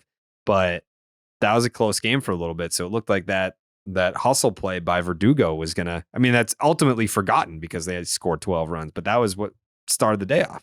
Yeah. This year, 60th percentile sprint speed. Last year, he was 38th. And that's not even talking about his defense being 13th percentile outs above average. This year, it's upper 90s. I'm telling you, that extension conversation is going to get very, very interesting. I'd pin him for an all-star break extension. Oh, you think it's getting done this year? I could see it. And, we both had Verdugo breaking out. I think you were the one who was bolder. You said, like, I could see him in the all-star game. I was like, I don't know if he'll get to the all-star game. The way he's playing right now, he will. I wouldn't be surprised if Verdugo can make it there if they're like, hey, you're coming home with a deal. When you were talking earlier about Tristan Casas not being aggressive enough and trying to like hunt walks, so to speak, Justin Turner has been taking his walks, but in doing so, he's forcing pitchers to throw him strikes because they know that he's not going to swing at garbage. He's not chasing anything. So they're coming in the zone on Justin Turner, and he played in all 3 games. He hit 500 in this series. So quietly, like overall, but it's the at-bats. He sets the tone for the lineup. Like him and Verdugo, how they're working these pitchers and doing these things. It's why they like emphasized him so much, and not to slander JD, but it's why JD was never even part of the conversation for them again, because JD is the opposite of what Justin Turner has been this year. Last year, it was like, dude, he'd put up some pathetic at-bats out there. Like, it's not being mean. It's just what it was. Turner, even when he's not swinging it, he's going to go see 5, 6, 7 pitches every time. Yeah. JD was not a big work-a-walk guy. He hit a homer today. Good for him. He did. I'm happy to see what he's doing in LA. Yeah. Turner led the Red Sox in everything in this series. Very quietly. At 38. Doing it at 38. Yeah. very quietly led the Red Sox in just about everything this series. And we'll get to that in the Klark's Ketchup Series MVP because we have the Klark's Ketchup Series MVP going this week because it is another series win for the Boston Red Sox. So, Jared, what player are you most concerned about? Are you banging? There's some people saying Cassis is Bobby Dahlbeck. I've seen that on the timeline recently. Are you freaking out? Are you panicked? Where are you on him? I'm just getting like impatient with it because I know that it's there. I'm not like, oh man, like is this guy a bust? Like did they miss again? Like no, I know that it's there. I'm just waiting to see it, and I don't even want to say I didn't think it would take this long because it still hasn't been a long time. It's just that we've more or less seen everyone else have like a breakout game at the very least. Like Kike's gotten hot. Like Reese McGuire has had a big game. Connor Wong had a 2-run knock today. Yoshida had a big game today. Devers Everyone's kind of had a moment. Yeah, everyone has had a moment so far. I don't know that Casas has had a moment yet. Besides like the 14 pitch walk where he screamed when he threw his bat, like that's cool and all, but like I need to see more from him. I need him to get hot for like 2 weeks. I need to see him have a breakout 10-game stretch where, because it's so early, a red hot 10-game stretch could just normalize his numbers. Like he could be hitting fucking 317 with an 879 OPS with a hot 10 games because it's look so at early. Yoshida. Yeah. Today he completely changed his stat line. Yeah, what is he up to now? Let me see. I think it's like a 730 OPS, but he was at like low 600s entering the day today. Like Cassis right now, he's at 550. Yeah, because he didn't even have a hit in the series. No, Yoshida's up to 729. So like now you look at it, he's like, oh yeah, he's kind of gotten off to a slower start, but he hasn't been horrendous. Yeah. Like Cassis has been really rough so far. Yeah, it's been. I'm not going to freak out. I think he has the right guy in the dugout and Alex Cora who's going to back him and let him work through these things. Development isn't linear. And if you look around at this roster right now, whether it's Winkowski, Duran, Cutter, like these are all guys that a majority of the fan base were done with entering this year. So they sucked. They aren't good. They failed. Look at them now. Look at the role Winkowski plays. Look at how people feel about Cutter Crawford. Look at Jarren Duran and what he did this series. Jarren Duran, like, what the very good at bats. Why do we take so long to mention Jarren Duran in this fucking podcast? Respect him, please. Holy shit. Jarren Duran is doing Jarren Duran things. Jarren Duran hit 400 in this series. Jarren Duran had a 455 on base percentage in this series. This fucking guy. Like, this is... I texted his agent during this game. I was like, hey, just so you know, you got a guy. Like, your client is a fucking guy. I appreciate that. But listen, Jarren Duran, it's not just because I know I don't know who the fuck it was. There's someone on the timeline that they were arguing. I can't remember. But I think it might have been about Casas. But this guy was swearing by the eyeball test. And all you have to say is eyeball test to have real baseball fans be like, you don't know shit. Like it just doesn't work like that. Like baseball is such a numbers game. But it's okay to use the eyeball test when you pair it with numbers. And I think you can do that with Jarren Duran. You can't just, I think what he was trying to say, I don't even remember who the fuck they were arguing. I really don't. But someone was adamant about the eyeball test and was like, I don't care about the numbers. I'm using my eyes. You can use the eyeball test with the numbers for Jarren Duran and conclude that he's just different this year. There's something different going on with Jarren Duran. And is it the stance? Is it the confidence? Is it that, you know, but it's also like maturity. Yeah, he doesn't feel like the new guy. anymore, maybe. Did you see him after, I think it was Yoshida? He's in the dugout pumping the things. I'm like, whoa, that's the Jarren Duran personality they talk about in AAA. That's like in the dugout firecracker. The guy rocking the sombrero at the WBC. He's comfortable here now. Yeah. And you know why? I'm not trying to shade last year's clubhouse. Who are the guys he credit that put an arm around him this spring? Verdugo, Arroyo, Kike. Yeah. Kind of the new leadership group here that's, taking it forward. I just think we read that thing from Homegrown. There was a disconnect there with the younger players. Duran seems to be thriving since these guys put their arm around him. Mm-hmm. And just to give you, you're talking about pairing it, Jared, right? Like the numbers to the eye test. His hard hit percentage right now, 64.3. MLB average is 35.9. You want to keep going? We're talking, what is it? Barrel percentage? He's at 28.6. The MLB average is 6.8. We're talking average exit velocity, 97.4. The MLB regular is 88.4. Telling you. He's smoking everything and he's stealing bags. Like we sat here and we were panicking over Adam Duvall, and I still think that's something that could be, power and everything. Him coming up and doing this has made it so you can get through it. It's not homers, but he's getting hits. It's been a lot of doubles. He's stealing bags. It's something this team didn't have. And before you know it, it's Wong, Duran, and Chang.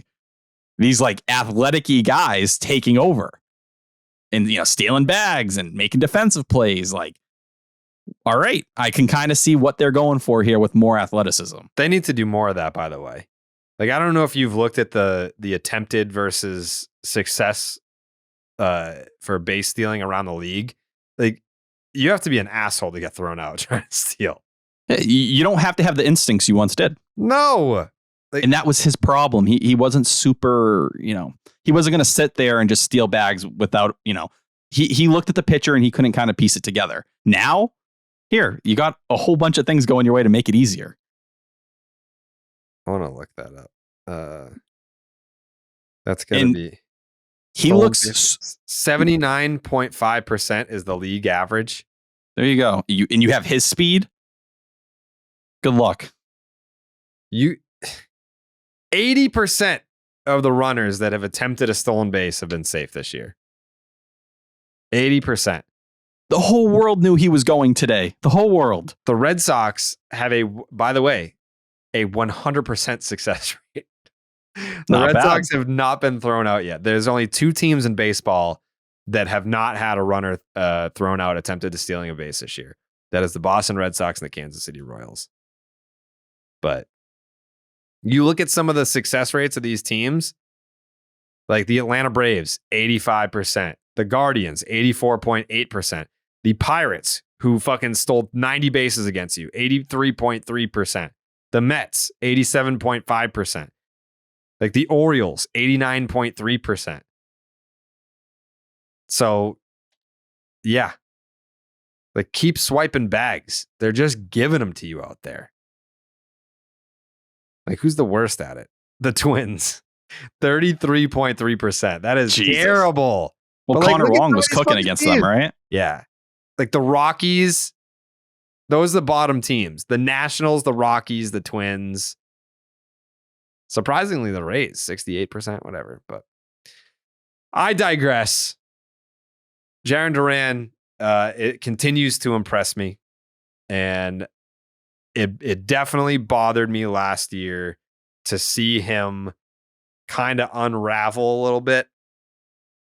Like that incident in Kansas City and the inside the park grand slam and then the Cotillo piece, like all that stuff. I was like, man, because like Jarren's a good dude and he's super talented.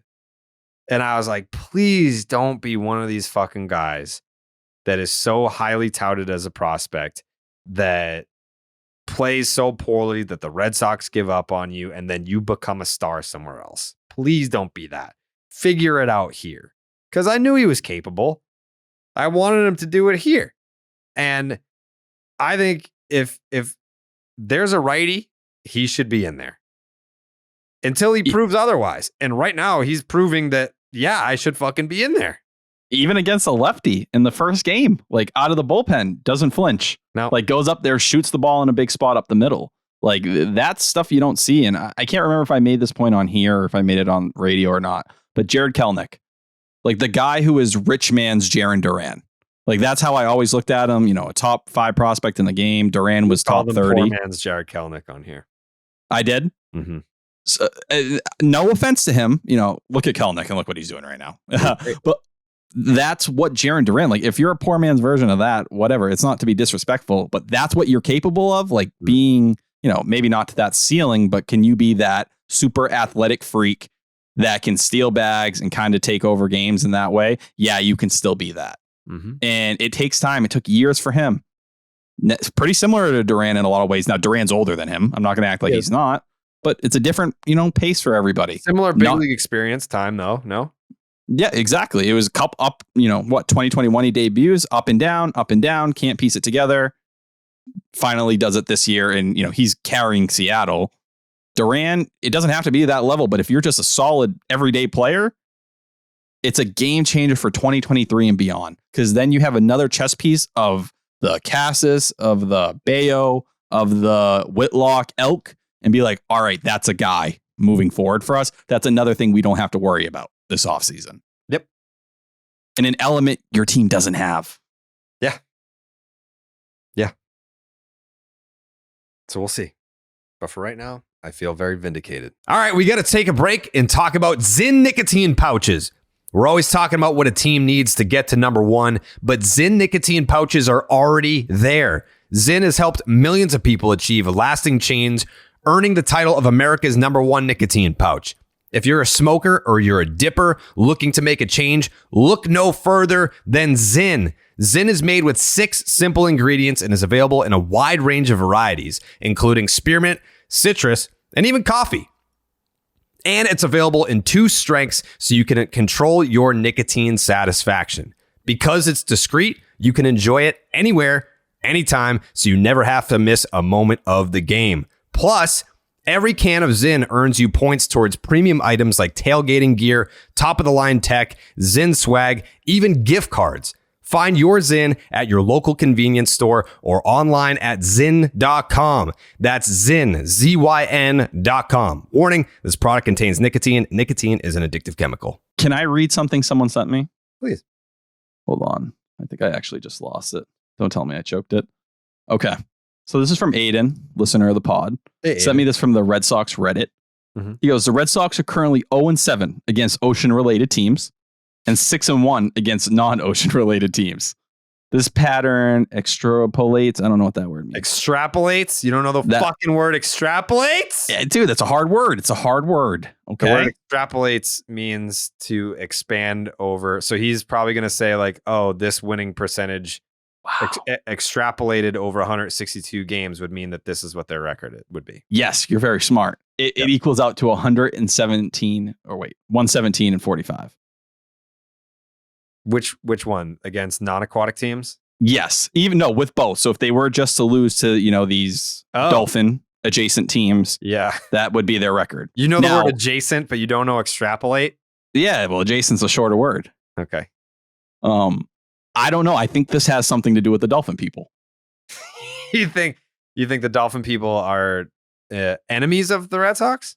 I think they heard the podcast, and there's a chance just that they knew I was aware, and Coley, not just me, that we've had our sensors up. Our antennas are kind of buzzing a little bit. Mm-hmm. And whatever it is, and some people speak to their powers. I can't confirm nor deny what's going on with them. But have they made it so the Red Sox can't beat some of these dolphin affiliated clubs? Yeah. Maybe because how bats communicate with sonar? Echolocation. Yeah, do you think that the dolphin people can do that? What do dolphins do? Echolocation. Oh. When they do that and it bounces. Yeah. I think there's something going on that's weird here. I'm not telling you to freak out or anything, but keep an eye on it for the Dolphin Club on the subreddit. I've seen you talking about it. Mm-hmm. Please keep your eyes out. Your what do they have? The hole? What do you call that on their forehead? The blowhole? The blowhole, yeah. It's something to keep an eye on. Okay. Did you how excited were you on Friday night when there was just a flurry of spare me tweets going on. It's my favorite thing. It happened today too when I went. I think Jake had tweeted out Caleb Orr getting this fake win, and I put on, please delete this or something, and every single comment underneath the spare me. So I'm happy there's a movement going, especially when it comes to Caleb Orr because it's deserved. Yeah, it was crazy. Spare me. I was under the influence of alcohol on Friday night. I was in the Seaport. And Dolphin ties. And there's like an indoor mini golf place there. Top Golf? No, it's mini golf. I think it's called Putt Shack. So I've never used like an air bud pod thing before. I've never used one. So I had that in my ear at this bar where like obviously the Bruins and the Celtics are playing. So there's no Red Sox on the TV. So I'm like fucking live. I was playing mini golf, listening to the Red Sox, live tweeting MLB highlights, and just like smoking everyone in mini golf. Wow. So I texted Will Fleming and I was like, hey, it's date night.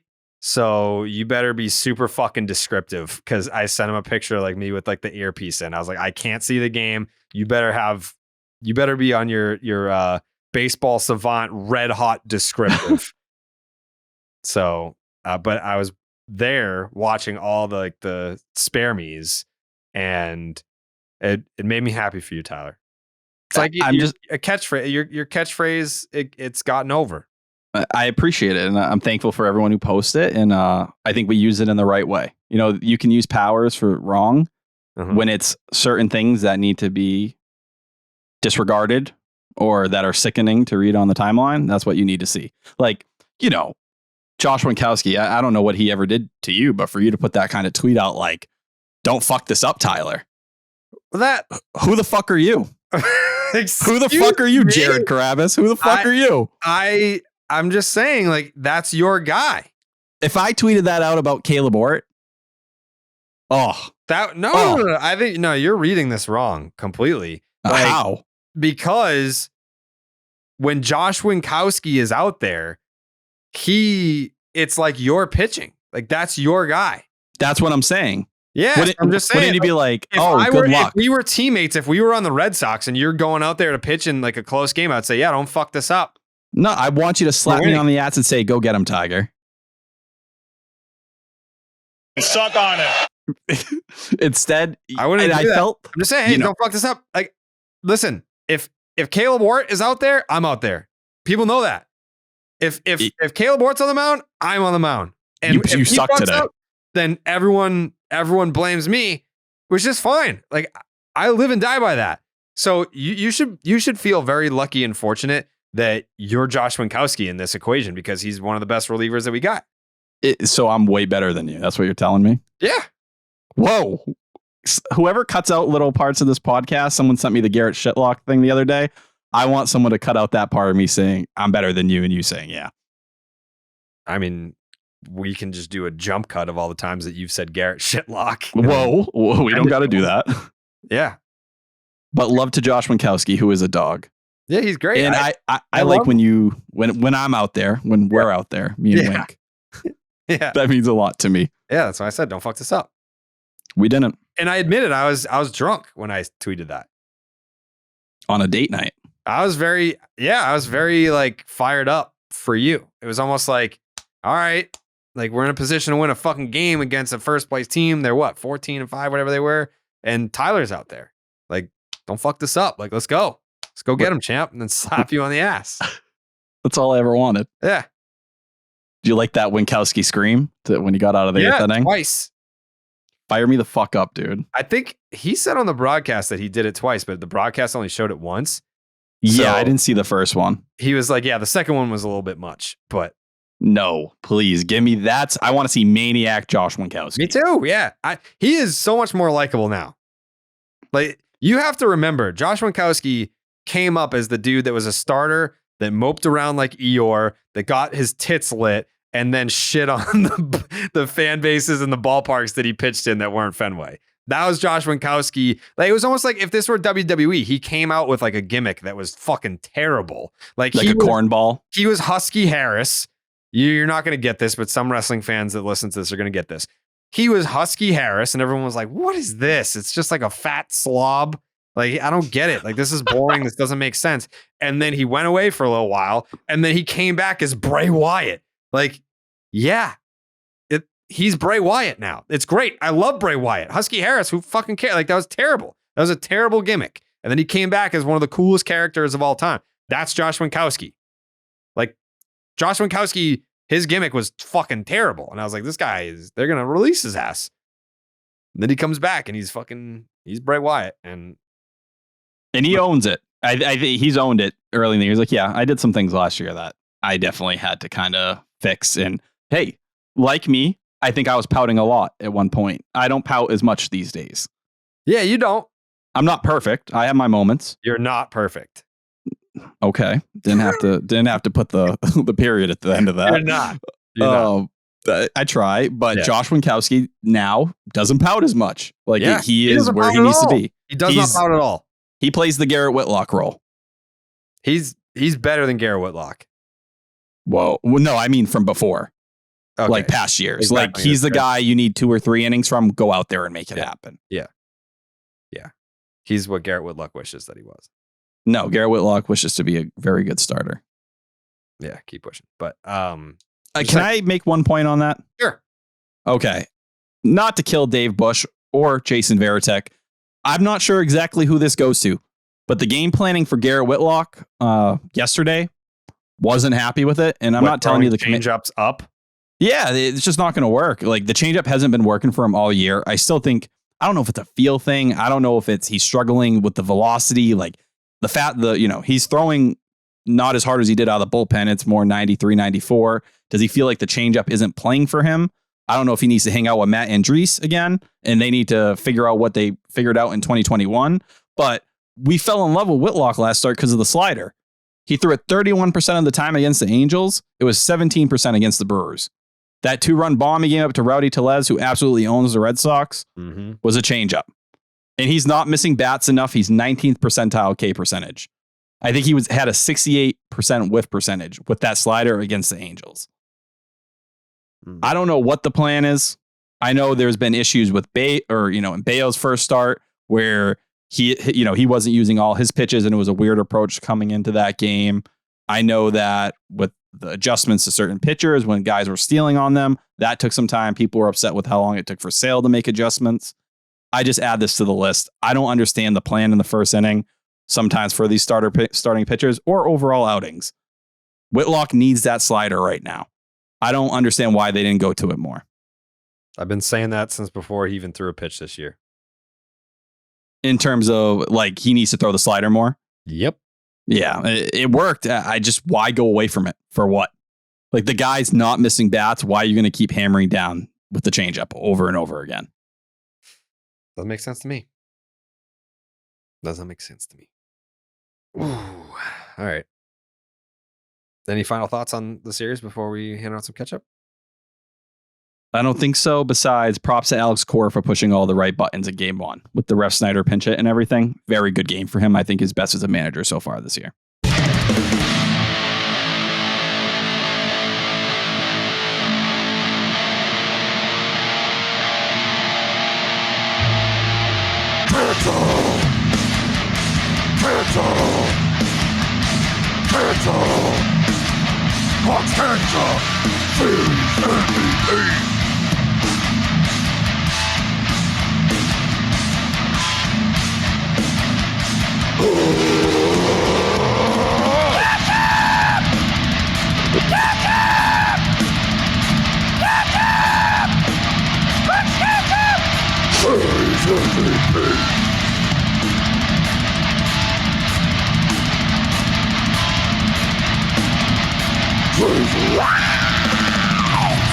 The Clark's Ketchup Series MVP brought to you by Clark's Ketchup. Drizzle that ketchup. It's going to be an interesting conversation because I know that recency bias is going to say, how do you not give it to Masataka Yoshida? And that's a great question. It's a great place to start. It's a great conversation to have. But then you just look at the numbers, Tyler. Justin Turner played in all 3 games and hit 500 in the series. That leads the Red Sox. His on-base percentage was .615. That led the Red Sox.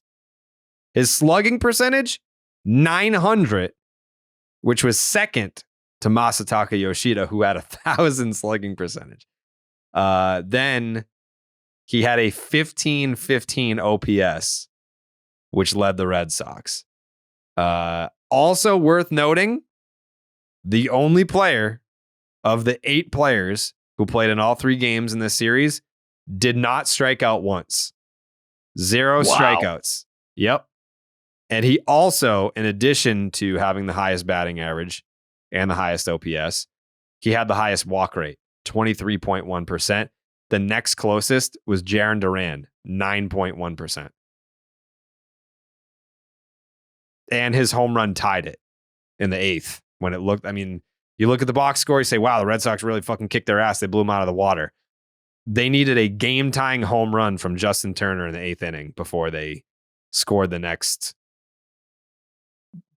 8 runs or whatever it was. So I don't know. I guess this is tough. Yoshida had a big game, but he had Justin a big game Turner 1. had a big series. Yoshida had put them up 5-3, right? In the first game with that double. Most hits in the series, Justin Turner and Masataka Yoshida both had 5. 3 singles for Turner, 2 for Yoshida, 1 double for Turner, 1 double for Yoshida, 1 home run for Turner, 2 for Yoshida, 4 runs scored for Turner, 2 for Yoshida. Here's a big kicker. 2 RBI for Turner, 7 for Yoshida. 3 walks for Turner, none for Yoshida. 0 strikeouts for Turner, 4 for Yoshida. 2 extra base hits, 3. 9 total bases to 12 in favor of Yoshida. That's tough. This is really hard. This is really tough. I think it's the argument. It's a little bit of the table setter versus the run producer.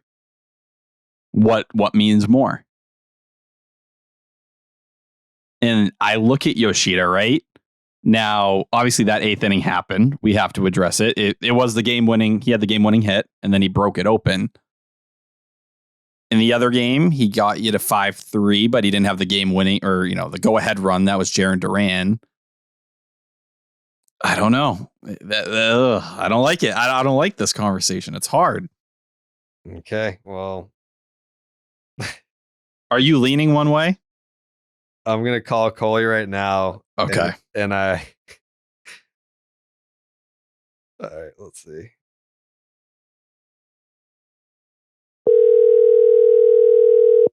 He told me who he was going to vote for earlier, but I don't know if he's sticking to it.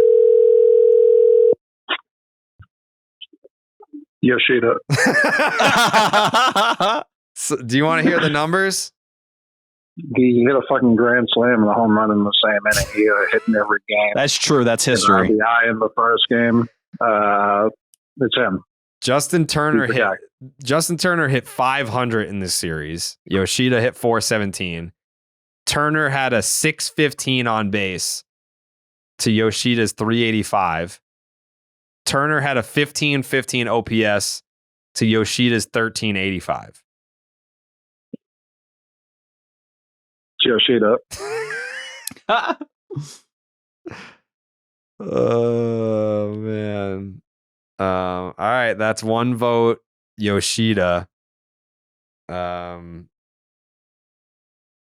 Jake? It's got to be Yoshida.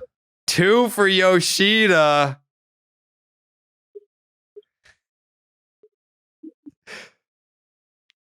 I'm going to ask Alex Cora to vote. Oh my God. People love that. That was a hit. I'm going to go. Do you want me to pick? Yeah. I try to talk myself into Turner, but I can't. I got to go Masataka Yoshida. So that's 3 votes anyway. Oh God, you're right. Yeah. Where are you? Can you sway me? I just did. I'm voting for Turner because his number. Like, I understand Yoshida had a monster inning, but Turner had a monster series. It's the Clark's Ketchup series MVP, not the inning MVP. The things that happen in game 2 really don't count towards this, to be honest. They lost. Doesn't matter. Some would argue that if Turner hit the ball a little bit farther, they would have tied the game in the 8th inning. That's game right. Too. That's Some would. right. That was also like the Would It Dong. It was like a home run in like fucking 25 ballparks. Got to know where you Oh, are. well, he wasn't playing in those ballparks. Alex Cora voted for Justin Turner. No way. Mm-hmm. Oh my God. So is this on me? Or I don't know. Now I'm conflicted. I voted for Turner. Jake and Coley are Yoshida. Me and Alex Cora are Justin Turner. Cora actually picked Turner? Yep. I don't see what, again, game 2, any of those numbers, I don't really think count. So give me the OPS and all that with just games 1 and 3. I said the MVP vote is coming down to JT versus Masa. It's really close. And he said JT. Wow. Like you did say, the OPS for Turner's higher. From now on, like Alex Cora is voting for the Clark's Ketchup Series MVP every episode. That's Like absolutely absurd. Yeah, he gets back like that. Had Yoshida had the game-winning hit today, Turner had the game-tying hit. If we're going to be honest, though, who's setting the tone for the lineup right now and how they're going about things? Verdugo. Him and Justin Turner. Yeah. I think it's both of them. Yeah. I think Turner is the roots of that philosophy. Mm-hmm. But I'm going to go Masataka Yoshida. Wow. He made history. He made history. I'm sorry. I got to give it to Yoshi. Wow. Dude, first person since David Ortiz to do it, I'm giving it to him. I'm sorry. Wow. I'm sorry. I'm not apologetic, actually. I take it back. Wow. Masataka Yoshida. Wow. I'm owning where I started. Sorry, AC. Damn. Okay. All right. You seem upset. No, I mean, you know. Yeah, he I'm not saying he didn't have a Clark's Ketchup Series MVP worthy series. It's kind of like when Rick Porcello won the Cy Young. It's Don't like even. he had a Cy Young worthy season, but was he the best pitcher? No. Like Masataka Yoshida had a Clark's Ketchup Series MVP worthy series, but was he the best player? No. Can I tell you 10 years from now? Yeah. When I've had a kid and we're birthing the kid, like the kid's here, you're visiting, Uncle Jared. When we talk about this day, what are we going to talk about? When we talk about this series, when you're like, oh, Tyler, you remember that Brewers series when we recorded that podcast in 2023? We're going to talk about Masataka Yoshida as the coming out party for Masataka Yoshida. Sure. Yeah, no, I agree. I agree that like in August, when we look back at like memorable series or moments from the season, like we're not going to remember Justin Turner's game-tying home run. Like we will remember that Masataka Yoshida hit 2 home runs in the same inning, and one of them was a grand slam. Like that was the memorable moment. But the integrity of the award is the series MVP. Now let me throw something else out. Uh-huh. Brian Anderson homered in the 8th inning. Uh-huh. Doesn't that devalue Turner's homer? No. Because that doesn't fit my narrative at all. Okay, I'm just saying. This may not fit your narrative. You've dodged the whole game 2 question I've posed 3 times as well. What's the question you asked? What are their numbers if you remove game 2? They lost that game. That shouldn't count towards MVP. I can't do that. I can't calculate that. I feel like it would change things. I mean, you still gotta play the whole series. For sure. And if they had won all 3, I think it's a different guy. I'm just excited that Alex Cora is now a voter. He's so fast too. Yeah. They're probably like on the plane right now. Like they got nothing else to do. No offense to Matt Barnes, it took forever. If he were the manager of the Yankees, he would never get these texts because he's on the team flight. What do you mean by that? The Wi-Fi. I don't have Wi-Fi. Is that a thing I missed? That was like one of the biggest baseball stories of the year. What year? Did they have to pay for it, Coley? 2023. Yeah, the Yankees. It was like the Yankees and the Reds were the only teams that don't give Wi-Fi on their flights. I didn't see It that. cost like $40,000. I did not see that. That's crazy. Poverty franchises. Yeah, that's big time poverty. All right. Thank you, Coley. Do you still have COVID? Who doesn't? There's one of those things I don't think you like really ever get rid of it. Yeah, that's true. Yeah. Maybe you're just kind of stuck with that for life now. Yeah, that's how it feels. Yeah. Well, I hope you at least have the appearance of feeling better. I'm trying, pal. Yeah. It helps. They've won, was it 5 of 7 series? Yeah. The only And then two- they just get their fucking dicks punched in the other two. Yeah. Well, they've lost. They've gotten swept by the 2 best records in baseball. That's it. They're 12-4 against everyone else.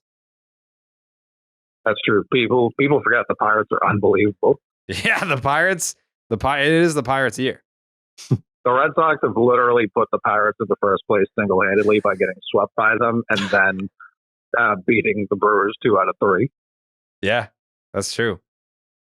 Yeah, the Pirates are no joke right now. People want to talk about the Pirates like they're just like a doormat team, and they're not. Pittsburgh Pirates entering play on Monday.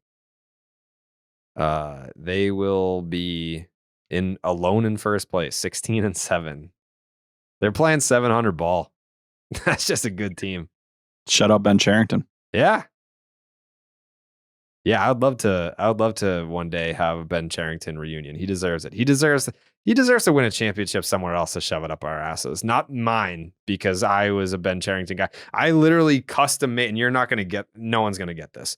Back in 2013, I want to say, CM Punk wore a t-shirt that says "I'm a Paul Heyman guy" on it. And there was a wrestling website that was custom making like I'm a insert name guy t-shirt. So I custom made an "I'm a Ben Cherington guy" t-shirt, and I bought it. I've always been a Ben Cherington guy. I hope he wins 10 World Series in Pittsburgh. Oh, 10. Yeah, 10's a little strong. Probably like 2. If he gets 2, that'd be cool. Fair. Yeah. Yeah, someone will say that the first one's a fluke, so he's got to win like the prove it number 2, and then he'll be a made man forever. Okay. All right, we're gonna look ahead, Coley. Do you want to stick around or do you want to leave? Oh, God fucking damn it. What we got? The Orioles? The Orioles, they stink. So you going sweep? Have we swept anyone? Yeah, the Tigers. Yeah. That doesn't count. Yeah. No, 2 out of 3. It's just kind of what we do. 2 out of 3. All right. Yeah. All right. Thank you for your prediction. You're free to go. Of course. Bye, Coley. You have a great show, fellas. Bye, Coley. Okay. The Stop and Shop look ahead, brought to you by Stop and Shop. Head on down to Stop and Shop, use the promo code section 10 and get 10 cents off each one of your tangerines when you buy up to 5 pounds of tangerines only at Stop and Shop. Some weird start times in this series, 6:35 for the first 2 games, and then a 1:05 start on Wednesday before the off day on Thursday. The Red Sox are 2-1 against the Orioles this year. The 13-7 Orioles, I might add, they're 2-1 against them with a +4 run differential. In this series, you'll be getting Chris Sale versus Dean the Cream Machine Kramer, and then you'll be getting shit-ass Corey Kluber versus Kyle Bradish, and then Tanner Houck in the series finale versus Tyler Wells. Dean the Cream Machine Creamer is 1-0 with a 6.16 ERA and a 137 whip with a 6.6 strikeouts per 9. He fucking sucks. 3 innings, 6 hits, 5 earned runs against the Red Sox, 2 homers. He has already seen them once this year. In his 3 games since then, a 4.5 ERA, but a 5.74 FIP, a 6.57 season FIP. He sucks. On batters, second time through the order The second time, not the third. When everyone is talking about Tanner Houck, it's like, oh, he can't pitch the third time through. This motherfucker, the second time through the order, 313, 333, 719 slugs. So that's a 1052 OPS the second time through the order. 4 of the 5 home runs that he's allowed this year have been on the second trip through the lineup. His cutter fucking sucks. It has a 827 expected slug. 4 of the 5 home runs he's allowed have come off his cutter. He's allowed 4 earned runs or more in 3 of his 4 starts. The Orioles are 2-2 in his starts.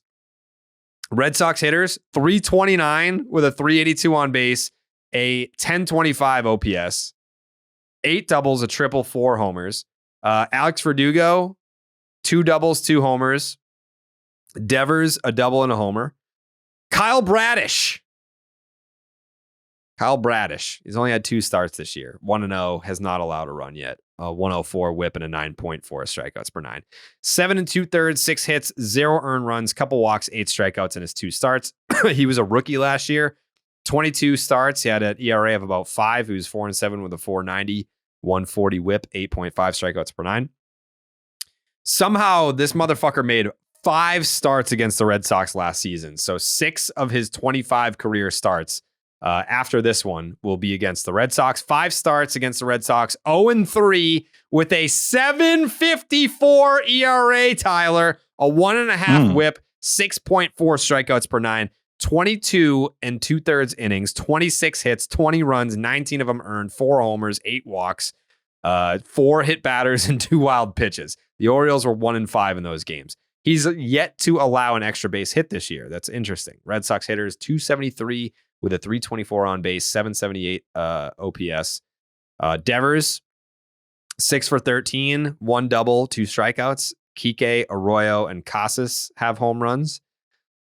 And then finally, Tyler Wells, 0-1 with a 2.70 ERA, 0.69 whip, and a 6.2 strikeouts per 9. When he doesn't allow a home run, he's a Cy Young candidate. When he does, he's Corey Kluber. In 2 games with no home runs allowed, 12 innings, 3 hits, 0 earned runs, 1 walk, 7 strikeouts. In the 2 games that he's allowed a home run, 11 in a third innings, 11 hits, 7 earned runs, 1 walk, 9 strikeouts, 3 bombs. So it's very simple. If you hit a home run off of him, you're going to absolutely fucking crush this dude. He's 6'8", but he can only throw 93. That's pretty lame. His stuff has been nasty this year. You'll appreciate this. 92nd percentile for weighted on base average this year, 211. He's only allowed 4 extra base hits. 3 of them are home runs. His 0.69 whip, that actually leads Major League Baseball. So he's very good at limiting traffic.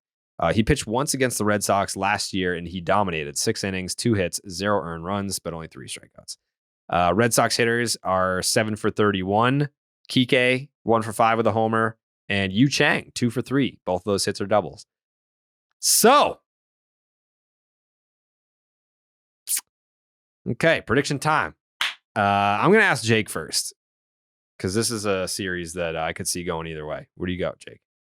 This one's got sweep written all over it. Yeah. Yeah, I could see that. I could see that.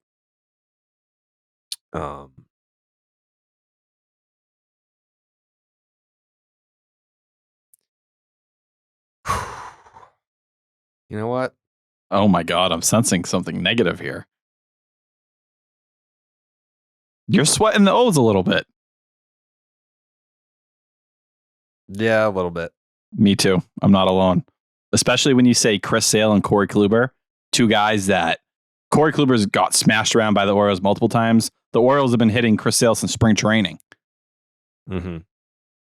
And well, the cream machine sucks though, so that's kind of a wash. He looked really good his last outing, if I recall. He's coming off a big start, right? Probably due for some regression. Mm-hmm. But Yoshida just got going. Mm-hmm. I bet he'll like hitting at Camden. Casas probably like hitting at Camden. But RIP to the right-handed bats. Justin Turner, I don't think it's possible for him to hit a homer here.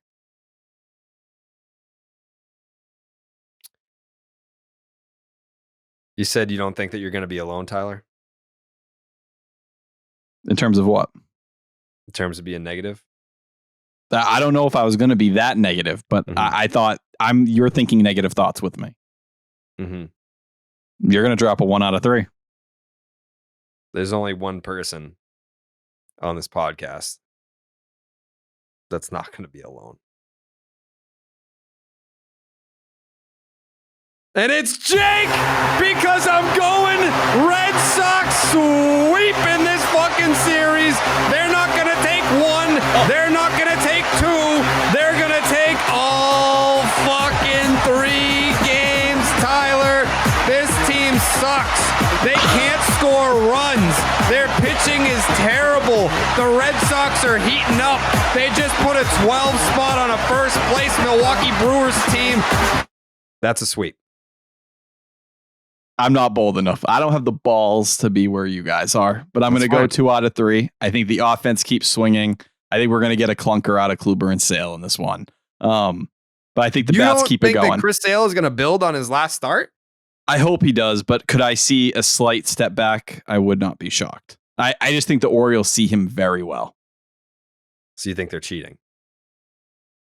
Sure. Okay. That would make me feel better inside. I still think Chris Sale is going to be good, but I'm going to take 2 out of 3. Okay. I'll lean. I think Sale will pitch better than Kluber. I'm very worried about Kluber against those because last year he had issues against them as well. Give me 2 out of 3 as the guy who's leading in pick percentage so far this year. Just saying. You're doing all right. Thank you. I didn't ask for credit for nailing the pick on this last series, but neither did I. Your first one. Thanks for showing up. Thanks for fucking showing up. About damn time. How many series are we up to now? Like 5 or 6. More than that. You think so? What is this? What's the series? 9 series, Jake? 7? What is it? No, that's a very poor. There's no way. That makes no sense. I'm not good at math. Mm-hmm. Well, whatever your pick percentage is, you're not making the Hall of Fame. Okay. It's fine. Be better. You be better. You're about to be wrong in this one. I hope I'm wrong. I want the sweep. Well, it's coming. Come right inside me.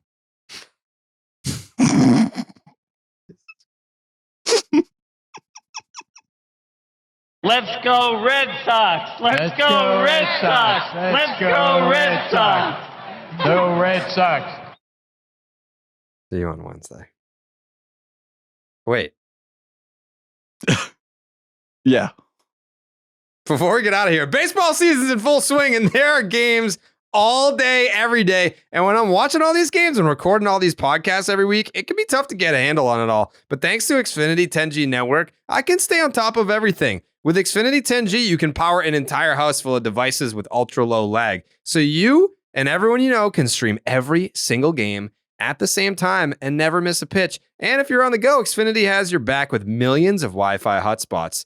Introducing the next generation 10G network only from Xfinity. The future starts now. Learn more at xfinity.com/10G. Now you can get cummed in or whatever you said. Thank you. All right. Bye. Buenas noches, amigos.